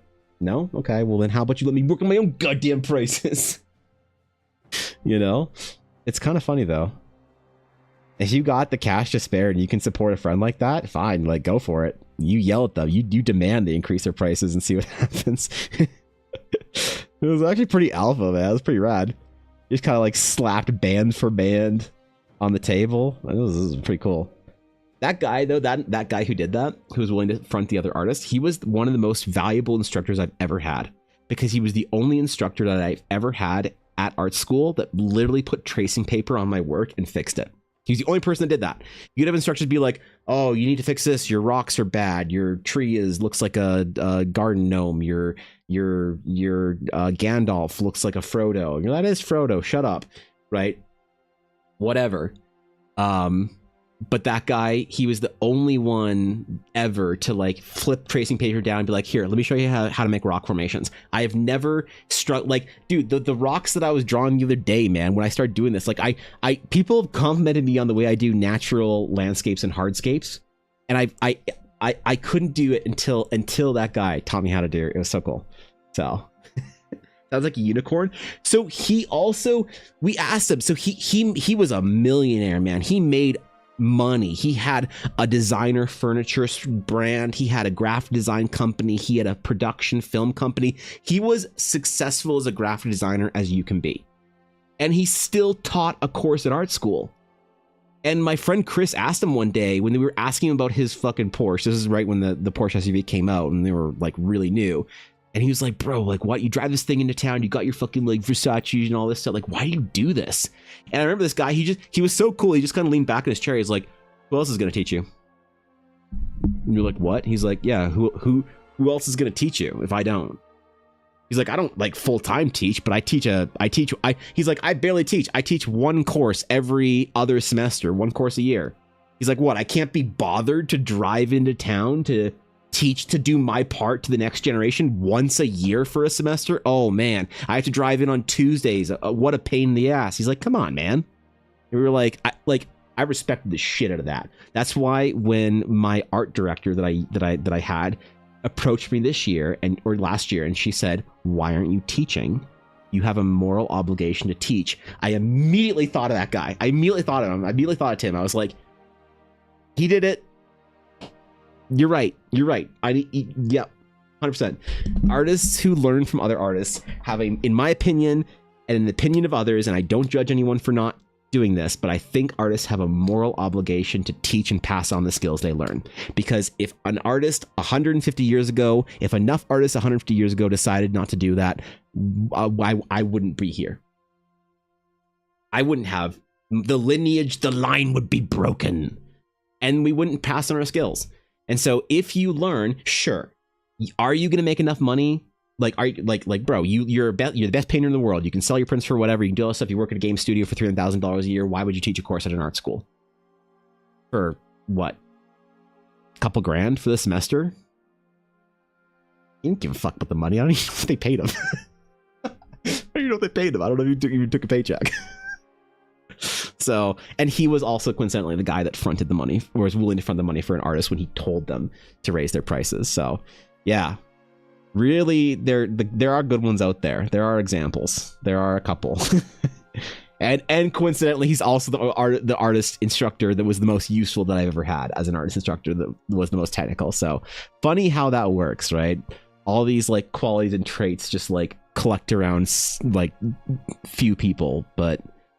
No, man, I try and one day be like him and follow his example if I could. Tim was insane. Wish I remembered his last name. I probably could find it because he was probably on one of my courses. So maybe I should message him and thank him or whatever. See what he's doing now. 15 years or whatever after 10 years after our school. So I had one shot where we We're at the shrine of the table slab. My character did and got his hands and feet swapped. Wait, what? Don't slap the table, man. Don't do it. I see where your generosity in teaching comes from. It's not, I don't think it's generosity. I think it's responsibility. I legitimately think it's responsibility. Like, I don't think that I am good enough to be an authority. When people say when I joke that I said I'm not a real artist, you know who I think is a real artist? Like, when we talk about this, I brought up Greg as a example earlier. Like, I'm the gap between a beginner who's never held a pencil before and me, where I'm at in my career, is a smaller gap than me and Greg Rutowski. Right? So I have a very hard time imagining that I have anything to offer somebody to teach them. But the conversation I had with that art director that said, why aren't you teaching? And I'm like, oh, because I'm not good enough yet. Blah, blah, blah. I don't even know how to do this, and I'm not even whatever. And she was just like, yes, but you are good enough that somebody who is much earlier in their journey could still benefit from you. So why aren't you teaching? You know I'm right. And I was like, okay, you're right. So you're right. I'm sorry. So it's a responsibility, I think. It's an ethic. It is a thing, a recognition that if enough people fail the system fails, and the lineage is over, and the bond is broken, and the line stops with Aragorn, and whatever, and then we don't learn art anymore. So, and all we do is, and in an era, I think, where the prevalence of AI is going to take over in ways that we don't even really understand beyond none of us can see beyond the singularity. That's literally the definition of the term, the singularity. We don't know what is beyond the singularity of AI art. But the one thing I can count on maybe is the human endeavor. I think will always be valuable. And if the human endeavor ever stops being valuable, then we got bigger problems than whether or not we can make art, I think. So right now, though, where the skills are so... The temptation has never been greater to not try and not learn skills. So, yeah. He was a real mentor. He was Silesian, yeah. He seriously was. You know? Imagine artists getting paid. I know, right? The line of artist kings shall never rise again in the house of man. Wrong movie? Yeah, wrong movie. Come on. This is Bill and Ted, basically, not the Lord of the Canvas. So... I have a lot to learn, man. I have a long way to go. If I had the money, the disposable income, I would buy an art internship or mentorship with an artist that I'd really want to learn from. There's artists from Brainstorm Academy that have artist mentorships that I would happily learn from, but like these guys. Wait, Brainstorm School, sorry. But like their mentorship programs, like who would I learn from? John Park. John Park would be, or James Pack. James Pack or John Park. John Park would be my ideal. But a 12-week course with John Park is $4,500. Oops. If I had the money, I would do it. 100%. Easy. Like, you couldn't stop me from doing it. You couldn't hold me back. But yeah, that's mentorship is very important, and fine if I can't, I can't be the guy all the way. I'm sure that there's some people I can help, maybe. So we'll see if Minnie and Elf get something out of what I do for them. We'll see if they improve, and we'll see if I'm actually good at this, which I'm probably not, but I'll hopefully learn and get better. I gave them a big info dump their first day, and I really feel bad. I really feel like I might have like just talked at them for too long without giving them an opportunity to have a conversation about it, and just like lectured them. So I gotta be better about that. I gotta have more of a conversation, and it's just hard to like ask too many details because it's like internet and privacy and doxing and VTubers and shit. Can't like ask them like, oh, what's your experience with this or that when because. So I have to be careful, man. I gotta like figure out how to do this better. You'll happily teach me, really? Thanks, Ashy. I appreciate it, man. Then I'll learn how to play Draw Steel. Yeah, exactly, Aduria. Or hearing is Evan's new goal is set since his new printer mentorship with John Park. Yeah, that's right. Yeah. If I ever get $4,500 USD worth of bits in a single month, I can buy a mentorship with John Park. I mean, I will like to be honest. The next thing I need to do is I need to upgrade my GPU, and that's about $4,500 as well. Canadian though, so that's less. After that, a new tablet would benefit me, but if I'm going to spend $6,000 on a new tablet or $6,000 Canadian on a mentorship with John Park, I think I'd probably take the mentorship with John Park or James Pack. Either one of those guys are. I had a friend who works at Riot now who did a mentorship with James Pack when we were in art school together, and he graduated the best artist in our school by a mile. No one could touch him because he had that mentorship out, like, in addition to school. So I know James Pack is a phenomenal mentor. It's just John Park is a little more in the realm of what I do, sort of stylistically want to accomplish. And I have history with him. I have beef. John Park ruined my life when he posted his work one day and said, just did a couple of quick speed paintings at lunch. And that broke my brain. It was like a moment of like mortality of man, where I realized just how far behind I was. So learning from John Park would be pretty cool, you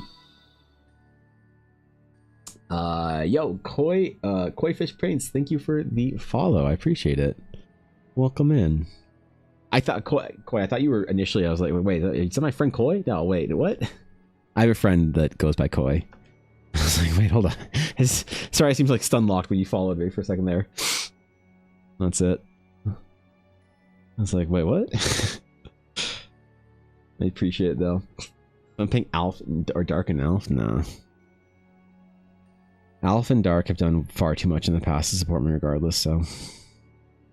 Nope. And you know, I'll hopefully have a good print store and hopefully be able to sell lots of prints and then make upgrades like that.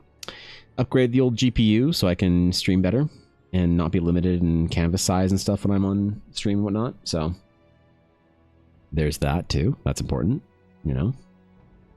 So you can still teach your stuff even without a new fancy tablet. Right? Yeah, exactly. I can still like the lessons that I'd take from learning from an artist that like could really help me would be better than any benefit I get from a new tablet. So chat my $1 towards the mentorship fund. Yeah. All right, guys. We only need $4,400 US more. Let's go. Duriel leading the charge. Thanks, man. Appreciate it. Side note, is it just me or does the face kind of look like Shadow Honey? I think it's the bangs and the hair. You know, her face is not proportional. Shadowheart has a very long and square face. But it's the thick eye shadow and then the elf with, you know, the almost exact formation of bangs that Shadowheart has that draws that. We were talking about it earlier today. Cute freckles are a microtransaction. They are, but you see, Cookie Mon Steve has bought prints and Blackwood dice, so he's entitled to a coupon, a free voucher for freckles. Now, look, if Steve wanted a lip scar, like, hold on, let's not get crazy. Let's not do anything we regret here, and be giving away free product that we can't afford to give away here. So, lip scars, you know, I'm sorry, that's off the table. The Ella Blackwood lip scar, the one right here. Oh my god. Do you know how expensive? This lip scar alone is 450 USD. That's right. That lip scar is 450. I wouldn't buy it. But if you want the Ella Blackwood lip scar, oh my god, man. You gotta be careful. Holy, let's calm down, you know. Looks similar. I was gonna say I think Shadow Honey's face is a little longer. Yeah. Proportions are pretty different. So a lot of it's the hair and the the makeup. One day do a chat builds a character out of loot boxes. I could do a chat builds character out of loot boxes, but the problem would be like one of those subathons where streamers are like, you know, when like some streamers are like, guys, we're gonna break the subathon record. We're gonna do it today. All right. We are gonna break the hype train record, guys. Like, imagine Ashley feels indulgent, like, guys, okay, Tomorrow on Friday, we're going to break this channel's hype train record. That's rank 15. So we're all going to hold off on sharing bits and subs and whatnot until tomorrow at noon. And then we're all going to break the hype train record on this channel, okay? We can do it if we try. Oh, it's going to cost you guys thousands of dollars, but you know, I'm going to put my effort into it. I'm going to do my part by going live. It feels like that. And I'm not going to call any streamers out by name. Even though it might be popular too right now. You buy 10 lip scars, you get a mentorship? Yes, 10. And I'll put them all in the same character. just make her look like the mouth of Sauron. Yeah, for $4,500, I'll draw you the mouth of Sauron. Yep. That's what you get, man. Look, it's expensive. I don't know. It's tempting, isn't it, though? Oh, well. Well, we'll see.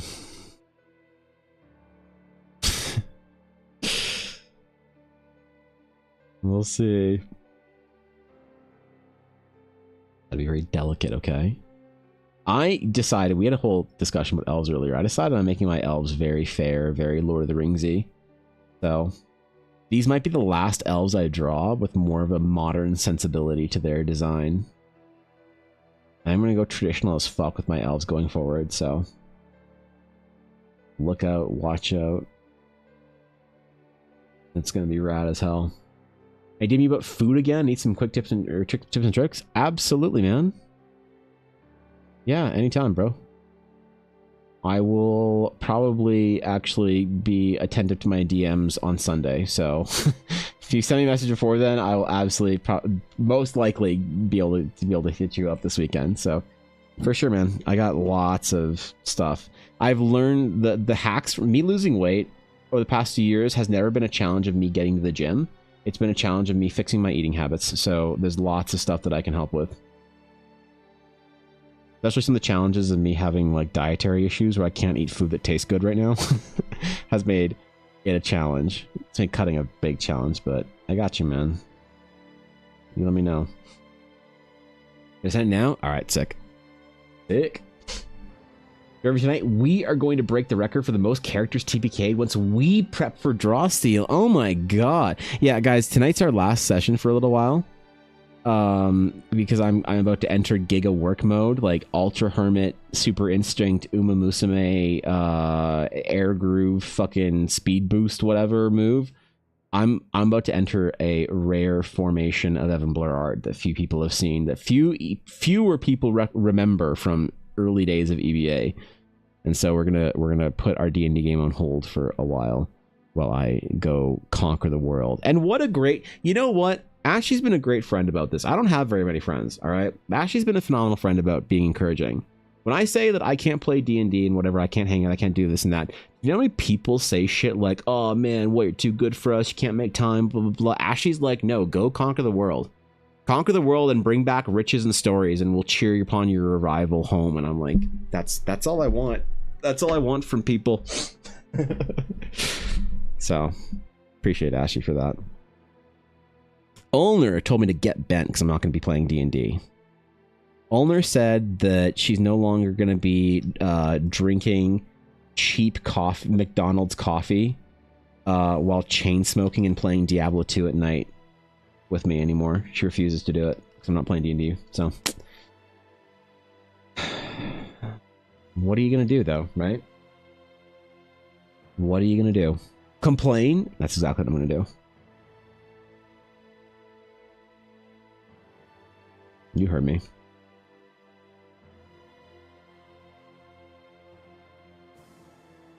You know, that's precisely what I'll do. And then I'll make some dope-ass giclée prints. Okay, hold on. I need to vote for how pretentious I am for this. So giclée printing is something that you do. Typically, it was started with French artists. So it's typical in giclée printing to use French words for it. So for artist proofs, you do that instead of a number. So if you have a series and you're like 25/25, if it's not part of the series, you might do AP dealer DE dealer edition or something like that, or gallery hold or whatever for like non versions. But for artist proofs, there's also another one where it's like AP or E A or something like, no, it's E something, maybe EP. I don't know, but it's E something, but it's French for like, wait, what is it? It is, hold on, I have this in my notes. EA, yeah, for Entrevue d'Artiste, which is French for artist proof. So it's EA. So the thing is, do you do AP for your artist proofs or do you EA? It's French and fancier. I have to figure that out. I did my first one as an AP, but I can always change that around. That can change rapidly. I do both of my friends. I jokingly give them a hard time when they're also being like, go conquer the world. Rise thine armies. Exactly, right? Exactly. I look like going off and like basically saying I need to go avoid the world for like I'll see you guys in like 7 to 10 years. There was a lot of people that said, you know, oh, we love you, Evan, go conquer the world, come back and we'll cheer for you. I'm like, okay, I'll be gone a long time. I lost a lot of friendships. Like I don't really have any close friends anymore, because all the ones that I had from beforehand, the kind of people that you like message when like you're having a bad time or whatever, things like that. Like it's so funny how people will say that like, hey man, I super encourage and support you, go off and conquer the world. But then like, you know, they kind of forget about that after like 6 months and like, bro, why don't you call me anymore? Why don't we ever play games? Why don't we ever do this? Bro, you want to play EDH tonight? Bro, you want to join my new raid guild? Bro, I get you're working, but like, come on, man. You can't like just completely like fall off the face of the earth. Like, what the fuck, bro? You're being a bad friend, man. Like, huh. Well. So, it's good that you give your friends that pace and that peace, because that's rare, I think, you know? It's good. It's good you do that for your friends. You gotta encourage people. Because they're gonna go do that whether you like it or not. Do you want to be somebody who supported it or don't you? Ooh. Like I forgot how to draw it for a second. EA because Evan Art? That's perfect. What if I just do EBA? Evan Blair. It's like, oh, what's the B for? Épreuve something d'artiste. What's épreuve B artiste? I'm like, it stands for EBA, Evan Blair Art. You know, like, oh, I thought you were being fancy in French. No, you're just an idiot. Okay. Okay, 1 second. What am I looking on Discord? Stream topics? Okay, what's in stream topics? Stream topics is this. What is this? What is this? What is this? What is this?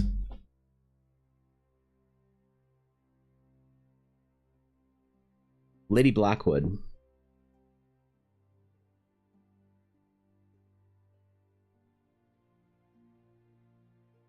It's a little blue, so I'm just going to confirm. Is this the Astral Knight dice that I asked you to make for the release of the class after Comic Expo, so you didn't stress yourself out beforehand? Because I did say blue and black with gold fleck sparkles that look kind of spacey with a bright blue numbering. So I'm just gonna theoretically, they might have been a test last night.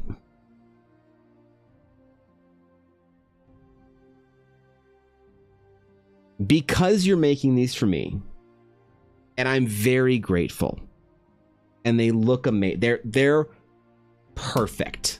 They're perfect for Astral Knight dice. They're perfect. You are forbidden from working on these fucking dice until after you get your own shit sorted for this convention, my dearest of stressed out. What are you doing? I said do this after the convention because you have so much to do. Ella, you okay. This Ella. Okay. They look perfect, but please, come on, bro. Stop. Save them. It's cool you poured them. Do not be finishing them, sanding them, polishing them, whatevering them, spending fucking hours on this until you're done for Expo, because I don't want you sacrificing and putting any more stress and pressure under yourself. I do not enjoy you not coming to bed until 2 fucking a.m., okay? And so I will have no part in you adding more work to your already insane workload for the convention, and oh, by the way, the store that you're putting dice at tomorrow. So good. No, bad. Is there a bonk? You know, bonk. Mini full bonk. Quick, someone give me a sub to Mini's chat. I need this. I also need the dumb dog bonk. Where is it? Bonk. These aren't animated, so this is pretty good though. That's pretty good. I like that one. That's good. That one's good too. That's how we feel about this. Anyway, these are a test set for the collector's edition version of the Astronite class when I release it, that I'm only making a few of. Why? Does anyone care? No, but I think it's going to be cool to do a hopefully leather bound, at the very least printed version of the class that comes with dice to go along with it, and Astronite character sheets. So anyway, that's perfect, Ella. This will probably be one of my, if not my favorite set of dice that you've made to date when you finish these. So good job, Ella. You did the thing perfectly. Kill the dragon? Let's go, dude. Then the Blackwood dice, right? Moderator, founder, Prime Gaming, Ella Blackwood. Well, if they failed, then they would have been inventory for Edmonton.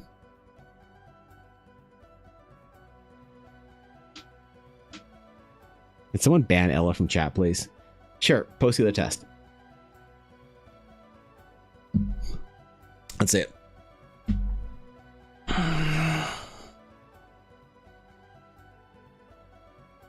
Let's see it. While I draw lips that you would go to war for. Oh, that's Astronite dice. Never mind.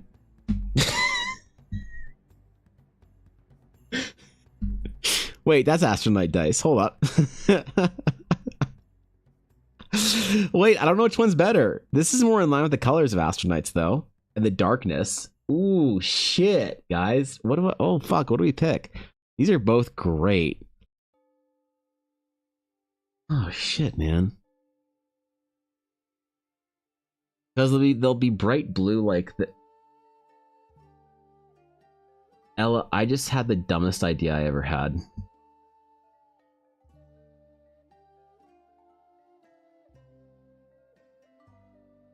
I know it would take hours upon hours to do. I know it's probably impossible. I know we need to get a spice grinder. Theoretically, even if it would take hours upon hours upon hours.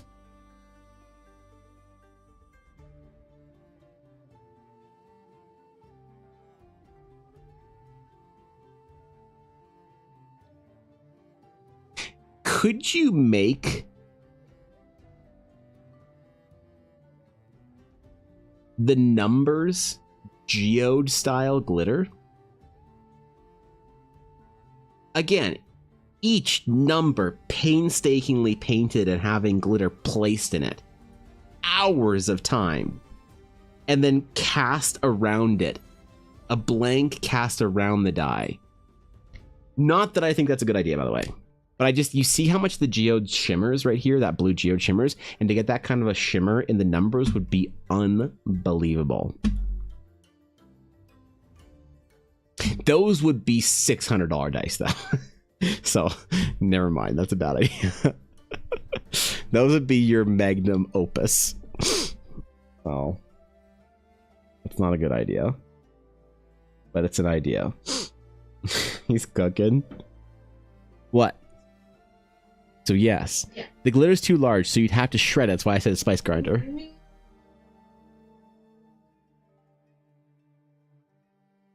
That would look insane. And what I basically... Mm-hmm. And then you add it, mix it in, and then you paint it. Well, would that be better than just doing it sort of like you do a geode and then cast it again? It'd be larger than your dice normally, but it'd be cast. That's a larger version of it. Not that hard. But polishing new masters is probably. What are these? Which one did you intend to be the astronaut test? Oh. Both? Like, I use similar... Jesus, man. Oh, they don't only show up on stream. You know, hold on. I don't know if this will work because my camera, like the way it like tries to regulate light and balance for things, it probably will just wash out and not be good. But a little bit in there. Nah, not really. Oh well. Rip.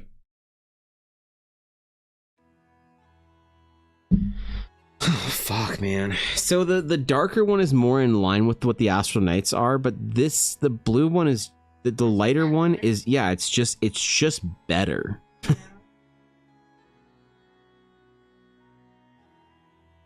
That's really tough. So the Astral Knight sets also need to come with a bunch of D6s, remember? Yeah. How much, like I think the most amount of D6s that an Astral Knight will roll is 8. It came with 10d6, yeah. I think there actually is a 10d6 Astral Knight like end game ability. Is this flashing? This flashing is soft. Is that okay? Yeah. I had to use...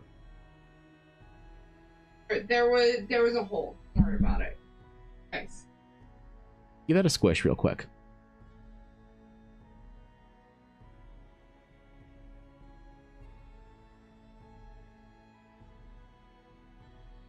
I could have put my fingernail into that. Are you fucking dumb? I don't care how excited you are. Okay, well, guys, we all have resin poisoning now. You guys all have it too by virtue of watching the stream while I just handled dice that were ever so slightly soft. Cured. She pulled them early because she was excited. They're probably fine, but that is just one of those rookie mistakes that you hear about from somebody at a doctor's office trying to deal with respiratory fucking illness because they didn't practice proper safety precautions with their own goddamn dice. So, cool cat, Ali. Thanks for the follow. Thank you, dude. I agree with you with the shiny numbers. I love geodes. I found that on the dice cams. They tend to reflect too much and overload the camera. Really? Interesting. I didn't know that. Yes, I'm trying my hardest, Brooklyn. So, you didn't even have to microtransact for Freckles, right? Poor Ella question, do you and Evan have 2 D10s ready for draw steal? Actually, I have so many D10s. I have so many D10s, I would like to not. So, we are good. Wait, D10s? So what you're saying is Daggerheart's a better game because it uses D12s and that's bigger than a D10? The Matt Colville, Matt Mercer beef has extended into their game systems now. They were doing very well professionally, not letting the internet know they fucking hate each other, but now after Daggerheart versus Drawsteel's release, we know the truth. We know the truth.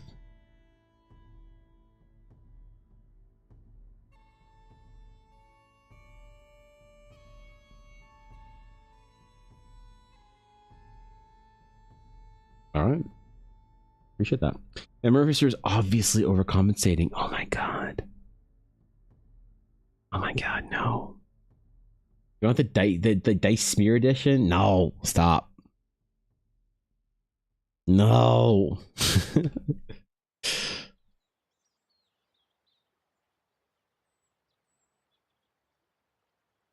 We can't.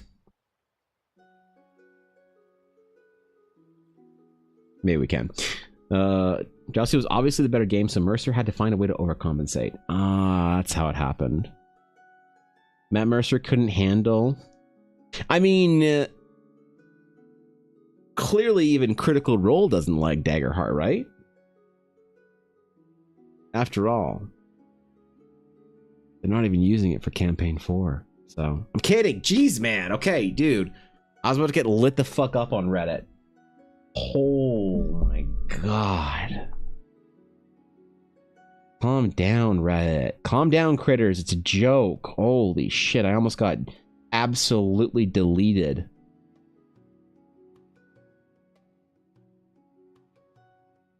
I almost got just overloaded by Reddit mods in my inbox telling me I've been banned from various D&D subreddits I didn't even know existed. You make one joke about Critical Role and the critters lose their mind. What happened to our sense of humor, bro? Lakova's playing 3 different draw steel campaigns. Mercer's playing 5e 2024. Wow, cringe. Cringe. An artist that doesn't even support his own product. Just brush the Daggerheart game under the rug here. Just pretend it didn't happen ever. Let's just do that. Yeah.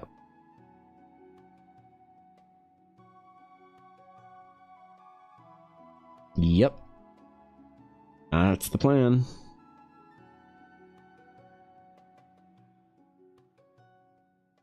I'm excited, man. I'm excited for the Daggerheart game. I haven't started watching it yet. But I'm going to. And you can't stop me. I'm gonna have fun with it, too.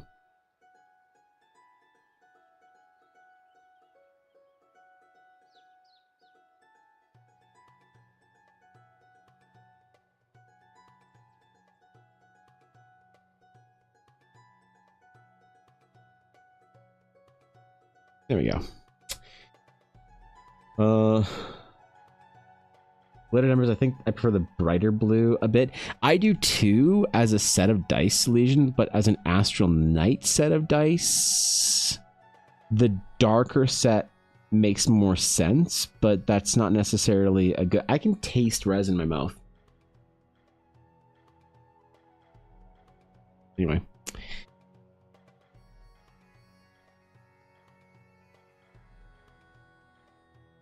Anyway. It's okay. A little exposure to toxic chemicals is fine. Look at the entirety of the, I don't know, the East Coast America. They're fine. They dump all kinds of shit in their rivers, right? I love that out down there. It's like a pastime.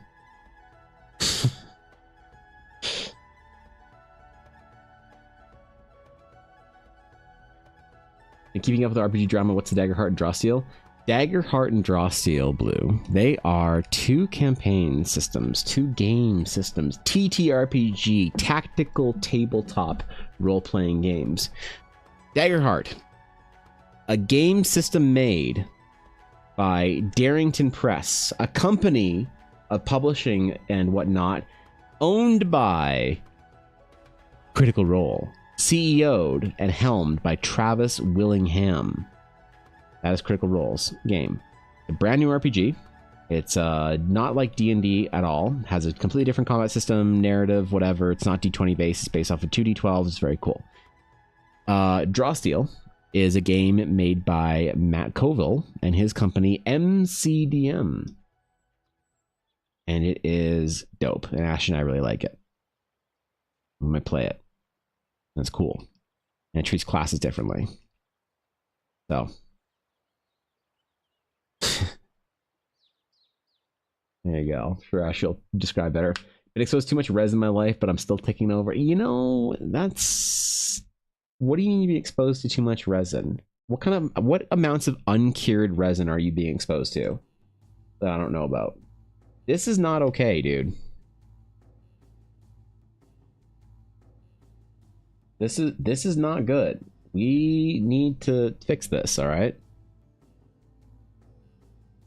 Not be being exposed to uncured resin. So, you know, draw steals Fire Emblem.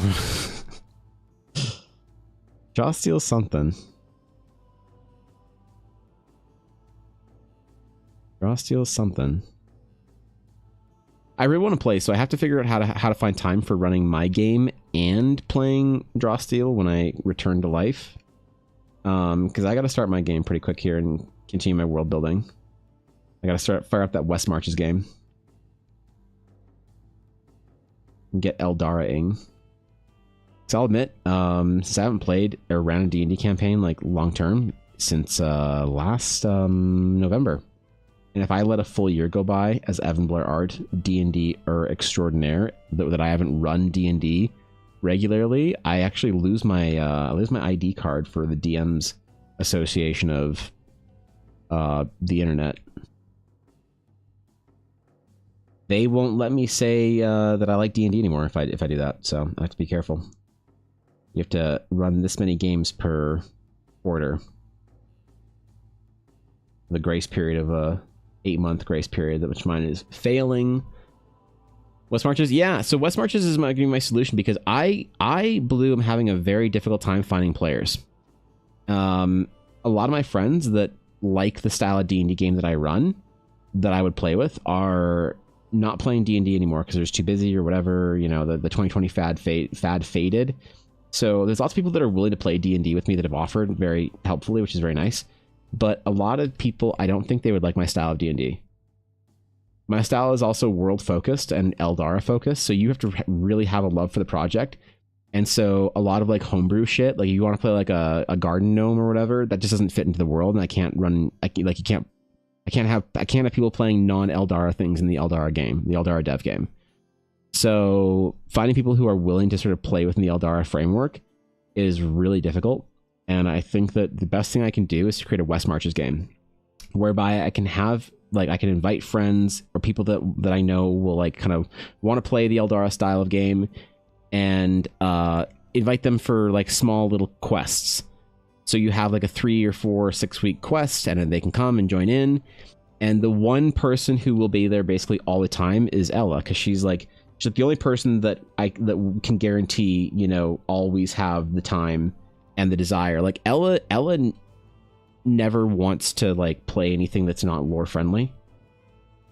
So that's why Ella has so many like characters of great importance into the world of an Eldara's dev cycle, because like why so much is made after things she desires, because she's always willing to play a thing that fits into Eldara. She'll always say like, where do you want me to be from? You know, what kind of character do you want me to play? What am I doing? And then she's like excited to play that, you know? I'm not like some demanding DM. It's like, no, you have to play a paladin called Amelia Hearthwood. Ella has always had me make her characters for her, and she, you know, fleshes them out and plays them and whatnot. And it's always really fun. But it also means that I can always count on having a sort of a cohesive story with one person that's always sort of at the center of the narrative. And then I can have people jumping in and out for certain quests, have a lot of NPCs that I have jump in and out that players can relate to, and like, oh, where were you for the last 8 months of D&D? Well, you were on a quest with Mira Sebek, and the two of you come back and you've delivered the crown to the organization you're all working for, to that order, and now you can, you know. So I think a West March style game would be the best one, you know. You just want to run West Marches for us. I think you would be surprised, Blue, as to how many people don't, like, even within the circle of sort of like Dragon's Claim members, wouldn't want to play the style of D&D game that I run. And it, like when I say that I want people to play stuff that fits within the Eldara lore and canon, like I really mean it. And so people are like, I want to be a Geminos, but I want to be a Geminos that uses tiefling stats. And I'm like, that's I can't, no, like, sorry. You know, I want to be an Astral Knight. Okay, great. I want to be an Astral Knight that is takes 2 levels in Bard. Can't multi-class. Oh. I want to be Astral Sage that is a vampire. There's no vampires. Oh. So like it kind of sucks because I do admit that it's limiting, but if I'm going to build Eldara properly, then I have to sort of, and I want to have one main dev game for it. I have to have people that are like all in on the project that really want to play the things that are like Eldara related, and also the style of D&D game. You know, I play a more serious, not like overly serious or whatever, but I play a non-silly D&D game. And a lot of D&D people that like basically, I guess you could say like the litmus test. Did you like the D&D movie? Yes. Okay, you can't play. You won't like my game. Obviously, that's like whatever. It's just a meme. But you know what I mean? So like when people want to play, like, I don't know, I want to cast Garden Gnome on your Flamingo Garden, you know, fucking king, and I want to turn you into a turkey. It's like, it doesn't fit into my kind of game. So again, it's just really hard to find people to match up with that. The match up with the vibe for Eldara's development. I don't care if we play, by the way, and people play like silly characters, whatever, things like that. I don't care if we play D&D games with that. That's totally fine. I love it. Like let's do it. The problem is for a development game for Eldara, I'm trying to write an adventure off of that game, based on that game. And so I want my players to take it seriously, you know? And so there's people I love playing with that I don't think would like to play that kind of style of D&D. And that's fair enough. And doesn't mean that wouldn't still play D&D with them. It's just that game doesn't, they wouldn't have fun. And so that sucks. I don't want to play. I don't want to be like friends feeling like they have to be like, oh yeah, I want to help Evan out, but also like, oh man, I want to have fun in my game. And fun means like, I don't know, my fireball being shaped like a pig and insulting them first or whatever. It's like, it just doesn't fit into Eldara, you know? It's like I'm trying to have Lord of the Rings and not Monty Python. So again, it's a me problem. I'm the issue. I'm the problem. I'm the bad one. I'm the villain. And yet, you know, so Gandalf can't exist. Yeah, what a nerd, right? You guys told me my husband would want to play Eldara. I appreciate that, honestly. So I'm going to do Horizon playtests. I'm going to start off by doing Horizon playtests. So if you do want to play, even if it's not in the dev game, I'm going to make I want everyone who wants to play in Eldara able to play in Eldara. So I am going to personally, the plan is, and don't go fucking expecting this right now. The plan, not every plan happens, but the plan that I'm trying to do is I'm intending to run Horizon for every single one of my patrons. And then start there.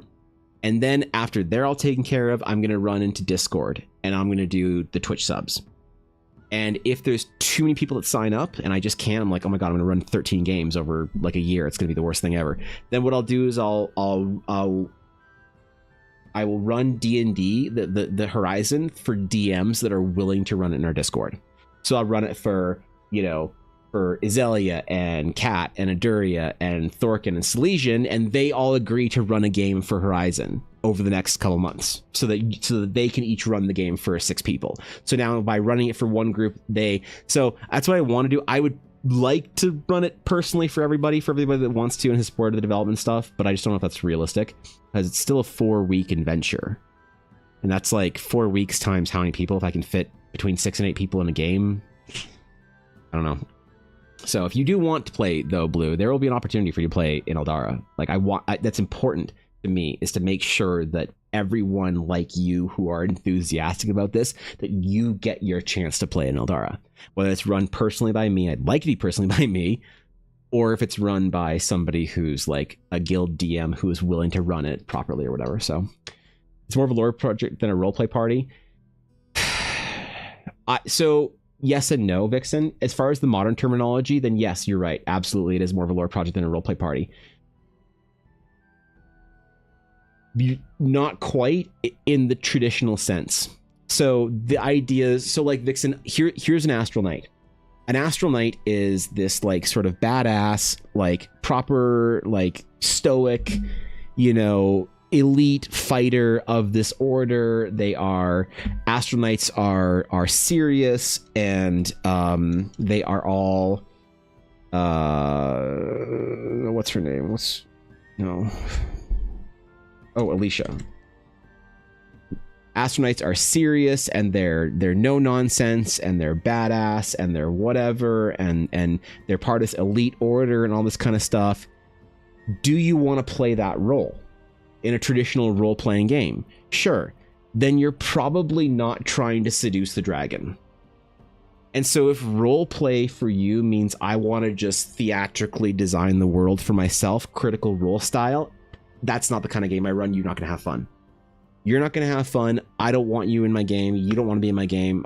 I'm happy to run that kind of game for other people, but if it's a development game where I'm trying to use it as an adventure, I want people to play roles within the party that are archetypical, classic, heroic fantasy roles in the way that, like, I want Vox Machina season 1, or sorry, yeah, Vox Machina, no, is that it? The first one? Yeah, I want Vox Machina, which is more archetypical fantasy, than Mighty Nine, which is more theatrical, dramatic fantasy. So when people say role-playing, what does that mean? Does that mean I am playing the role of an elvish prince sent here to do whatever? I'm playing the role of whatever the role is, of an astrolite, of an astral sage, of this or that. Then absolutely, that is the whole point. It's a role-playing game. You are playing these roles. But a lot of people describe role-play now as just the act of sort of interacting with the world. And it's the whole idea of role play in the modern sense, modern definition of the term is like, well, I get to sort of dramatically act out my story, my fantasy of me being the son of a noble who was deposed by a vampire count who I need to go back to my town and overthrow him and release my sister who's been under his control and minded whatever, and then take back my family's whatever. Like that is role playing, but it's not sort of an active, archetypical, like heroic fantasy role. It's more of a theatric drama, kind of thing in the modern sense. So no, that's definitely, like, it is a role play project, but a lot of people only define role play now as something that has to do with that kind of like modern Baldur's Gate critical role style. It's, so whatever. It's not for everybody. But I'm building Eldara with those intentions because I know people are going to inject all of that onto the adventure. But when I write the adventure, I want to take the adventure very seriously. I want to give you Lord of the Rings, and when you want to do silly ass shit in the adventure, have a fucking blast, man. You tell me about all the ridiculous shit you do in your game for your home version of it that you play. But the one that I need to write needs to take itself pretty seriously, and accommodate for that. And then if I have players that are playing in a game that sort of is along those lines, it's like, okay, you're heroic warriors of good. You're a paladin. You're an astral knight. You're an astral sage. You are seeking knowledge. You want to do good in the world. You're whatever. This is your goal. Here's where you're going. Like you're taking the ring to Mordor, not going to art school.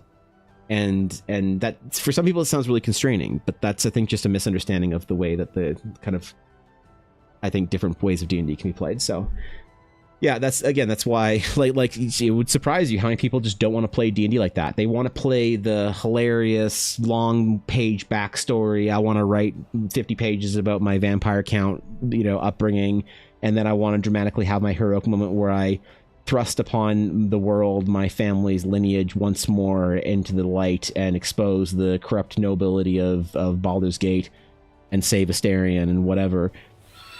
But that doesn't fit into the Lord of the Rings. It doesn't fit into a grand plot. There can be character detours, absolutely, but the characters have to want to go on the main adventure for an Eldara development game. So that's the difference. I am saying, if I get invited, I would love to play. You're absolutely invited to the Horizon. Yeah, absolutely, Azalea. I want you to play it. CURP Knight Captain Azalea Lorwyn of the Sky Knights in Horizon. Let's go, dude. You can go find her. She doesn't have a quest. I don't think I could do justice to it as a DM. No, I feel like you're pretty creative. I feel like you have those DM skills in you, Azalea. No, that'd be hilarious. I would absolutely force you to have a long conversation with linear in terms of stories, not a dirty word. Well, that's the thing, Salesian. People will say it's like railroady, right? Like, the thing is, I don't always vibe with truly open world stories and games, because if you want like a truly open world, then nothing kind of happens in a way. And so if it's like, there's a big difference between your adventures in a tavern, man. What do you want to do, bro? There's a quest board right there. There's a dragon in those mountains. Like, what do you want to do, guys? That's great. But that doesn't have the same weight of a more narrow and deep story. Like, you are a hobbit. And you're a hobbit that lives in a hobbit hole. And under a hill in your hobbit hole, one day there's a knock on your door and your old friend Gandalf the Grey comes. Right? That's a much more, like, You tell your players, like, I'm taking you on the Lord of the Rings, which people agree is like a massive, beautiful story that they would love to play through, and they want that out of the D&D adventure. But then you can't be like, hey guys, we're in Bree to meet Strider. Let's start a brothel. And you're like, why? You know? And so that kind of role play doesn't really fit into it. And obviously it's like, yeah, you're in here to find this, whatever. Some people will say, anytime the DM says you're here for a reason, that's weird, don't railroad me, you know? And so I think perception is changing though. Now, a couple years ago it was definitely that way, and you couldn't get away from it. Like, at all, you know?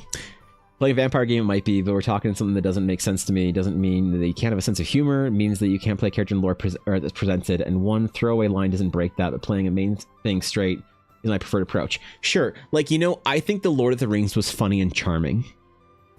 I think the Hobbits were hilarious. I think Gimli and Legolas's, you know, there's fewer funny moments in fantasy that are genuinely funny to me than, like, Gimli being tossed across the gap at Helm's Deep and being ashamed of it and not wanting Aragorn to tell the elf. Like, that's genuinely funny, but it's not low hanging. It's not like the mouth of Saruman comes out and, you know, you have the wisecracking bard being like, holy shit, can someone get this guy a toothbrush? He got bad breath. Like, it just doesn't fit. It's too low-hanging and easy, and it's not clever. It's just boring and repetitive, and I heard that fucking joke, and I don't like puns, and it's, you know what I mean? So it's like, I don't think that I don't want a humorless game, even in the slightest. I don't want a humorless game. I just think that a lot of the, like, you know, I'm gonna be a bard, I'm gonna seduce the dragon. How about you go, like, riddle the dragon into his own fucking fatigue and then steal the heart of the mountain? That's funny, you know? So, Pathfinder character is this guy who hasn't quit the party yet and is keeping the rest of these fools standing while pushing the threads he's given. He's just a guy. He's just a dude. He's a guy. Wait. How do you pronounce that word, Ashley? Dude, my vocabulary is apparently not up to par here. I need to learn a new word. I need you to teach me, please. Don't see railroading when the firm boundaries you have to stay within. There should be enough room for you to play your role from the story. Yeah, and so I think that the idea of the roles is like, what role are you playing? Are you playing archetypical fantasy, or are you playing, you know, just like Monty Python silly, have fun video game stuff? Diegetic. Oh, yeah, okay. Yeah. Right. That's something I've heard that I've heard it spoken so much, but I've never seen. I just can't remember seeing diegetic, like written like that. I'm also dumb, so I've seen those videos about Lord of the Rings and D&D campaign POV, really funny stuff. No, I actually haven't. Are they made like as if Lord of the Rings was a D&D campaign type thing, or what? How about your bard who actually learns to craft stories and uses it to your party, and the party's benefit? I know, man. I know. No, and like, there's nothing wrong with playing like silly, absurd, whatever. It's like, okay, here's an example. You know what? We're gonna go on a little dig here. I can show you exactly what I mean.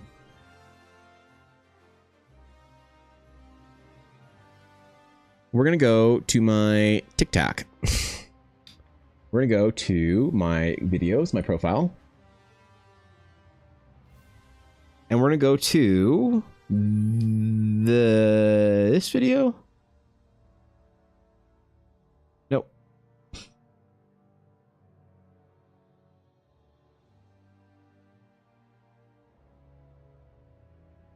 Nope.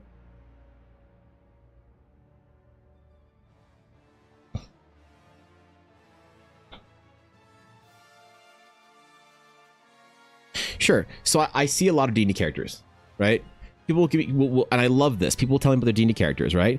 My first ever D&D character was a goblin named Ginto. His whole premise is that he was incredibly ugly. One bulging bloodshot eye, shredded ear, bubbles nose, jagged and missing teeth. His scalp had burns and scars, hair only grew in clumps. He was a masterpiece of imagination. You want to break from pretty fox girls? Like, okay, you know. you draw a paladin as a Warhammer vibe to it? Is this AI?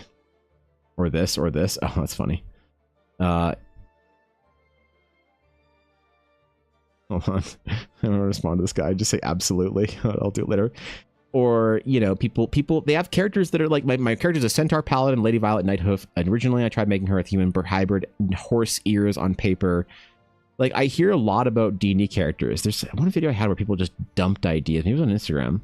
I'm only seeing a couple on here. I've co-opted Ashalot from Soul Calibur 4. I need someone more ashy of heart to tell me what that is. Character called Brett the Coin Killer. He's a halfling rogue campaign. Icewind Dale dropped a whole stick about placing gold coin people he killed. Like, these are all great ideas. You know, I have a Kenku NPC in a campaign that I'm currently running. Kenku is slash Aasimar with split personality. Imagine the personality of Minthara from Baldur's Gate 3 as the Aasimar personality, and Oogie, the making bacon pancake bird type personality from the other one. Group absolutely loved the character and had actually sacrificed a PC to keep the NPC alive. Like, these are all great, charming, lovely ideas, but not a single one of them would fit into heroic fantasy. And so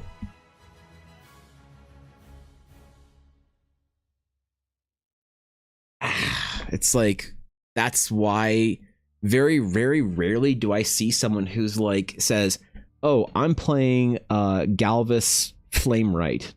He's a paladin of the Order of Sacred Flame, and he is sworn to rid the world of the Scourge. The Scourge being the enemy of darkness that infects the lands. Epic quest. The problem is that the more you define your characters as interesting, the more you add on interesting traits to your character, the less it can fit into a more smooth mold that can grow later.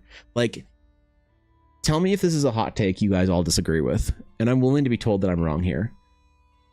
But the way I've always thought it is that when people try and make their characters too interesting before the campaign, you sacrifice the potential that your character has to be interesting later. I'm Luke Skywalker. I'm a farmhand. I work on a moisture farm in the middle of fucking nowhere on a desert planet.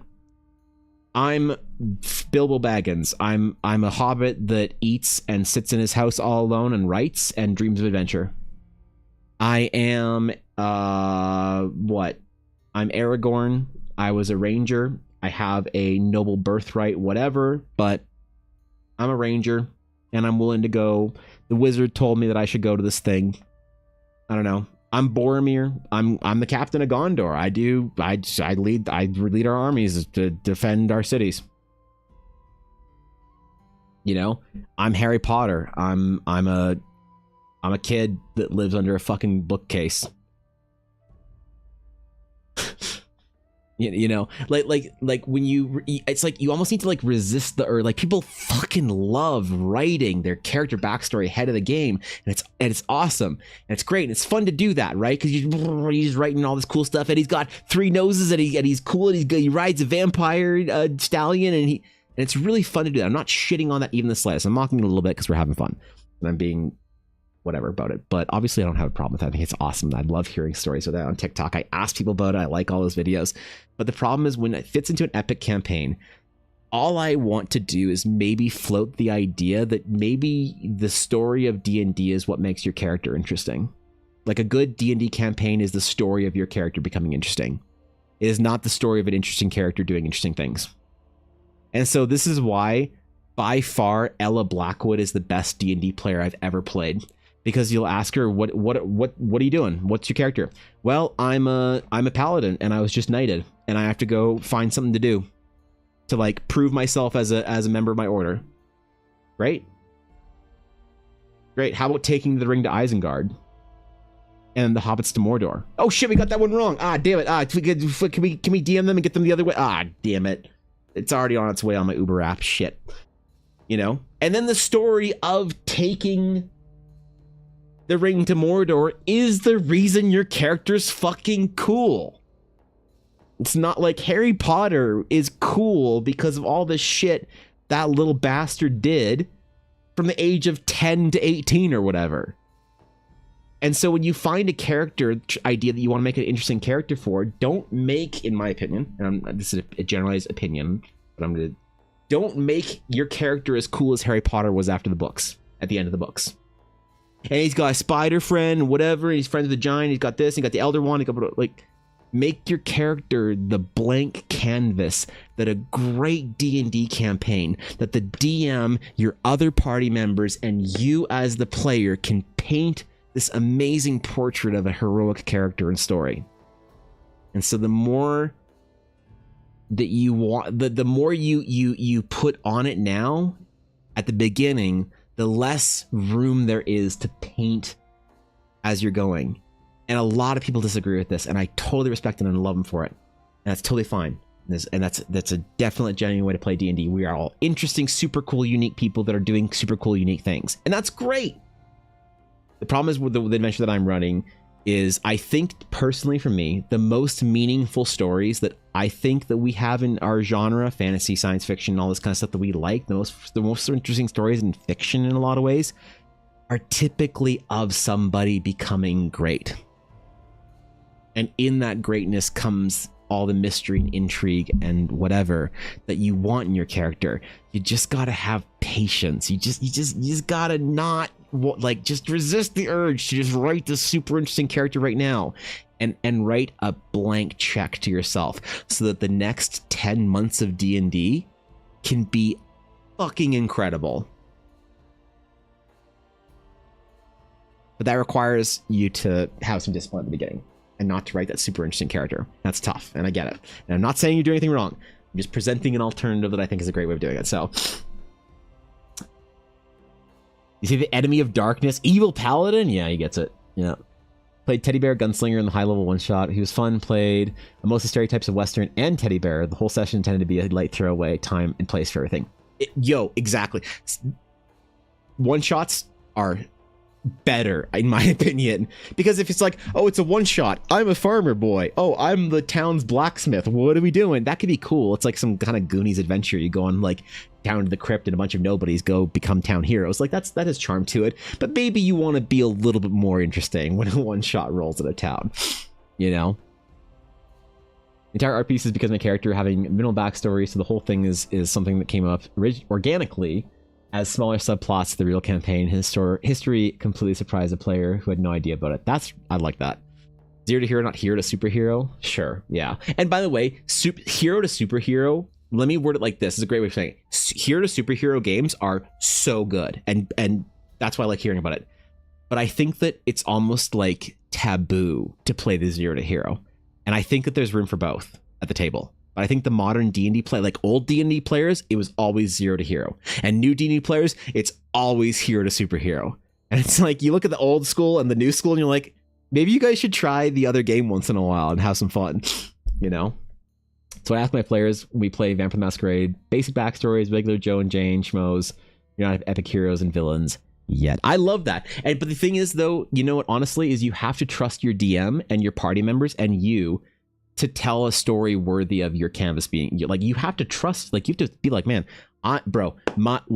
my friend Dan is the best DM I've known, and he can play, and if I give him a paladin trainee knight squire with a wooden sword and whatever, the chipped tooth, the lip scar, the peg leg, the one wing sewn onto my forehead, all that cool stuff I want, he'll get me there.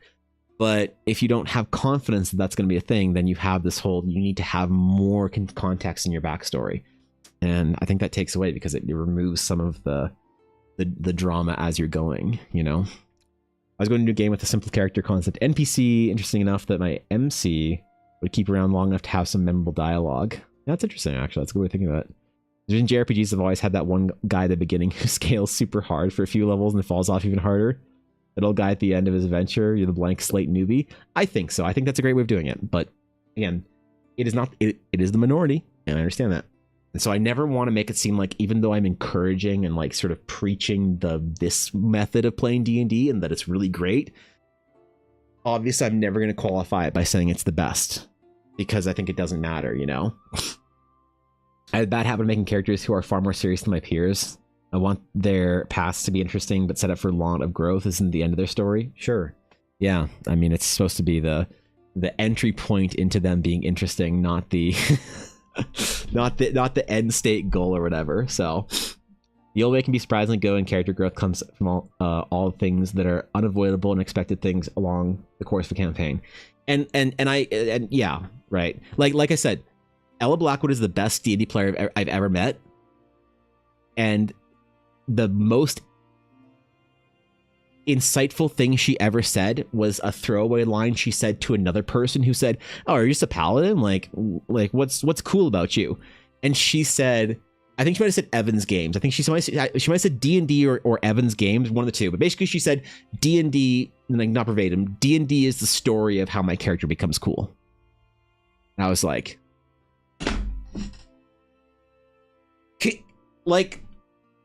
I marry that woman. Oh, I've been married for a decade. Okay. We're good.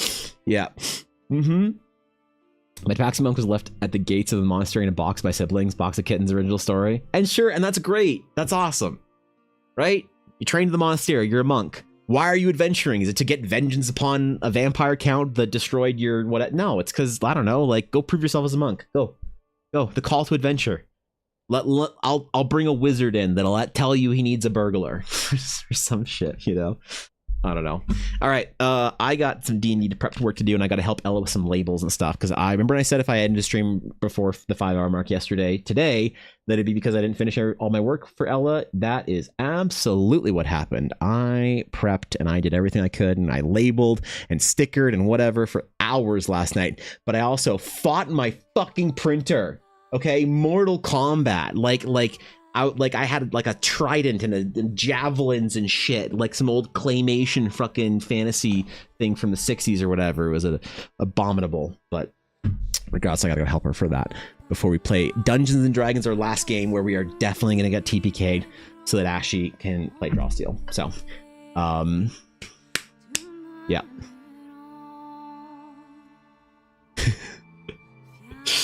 All right. Have fun, guys. I'll see you tomorrow. Whatever you're doing tonight, go do it with passion and purpose. Go play D&D. Go watch a movie. Go do something that inspires you, or write a blank slate character. Try and write we should have a competition for the most blank slate like character that has a page of backstory. Like, give me a page of backstory, but you have to be like the best open character for adventure wins. That'd be hilarious. We should do that for art. Like, I should do like protagonists at the start of their adventure. It's a dude in a shirt, like starting gear style, you know? All right. Anyway, I will see you guys tomorrow. It'll be awesome. It'll be rad. We'll finish some stuff up, do some Astral Night stuff.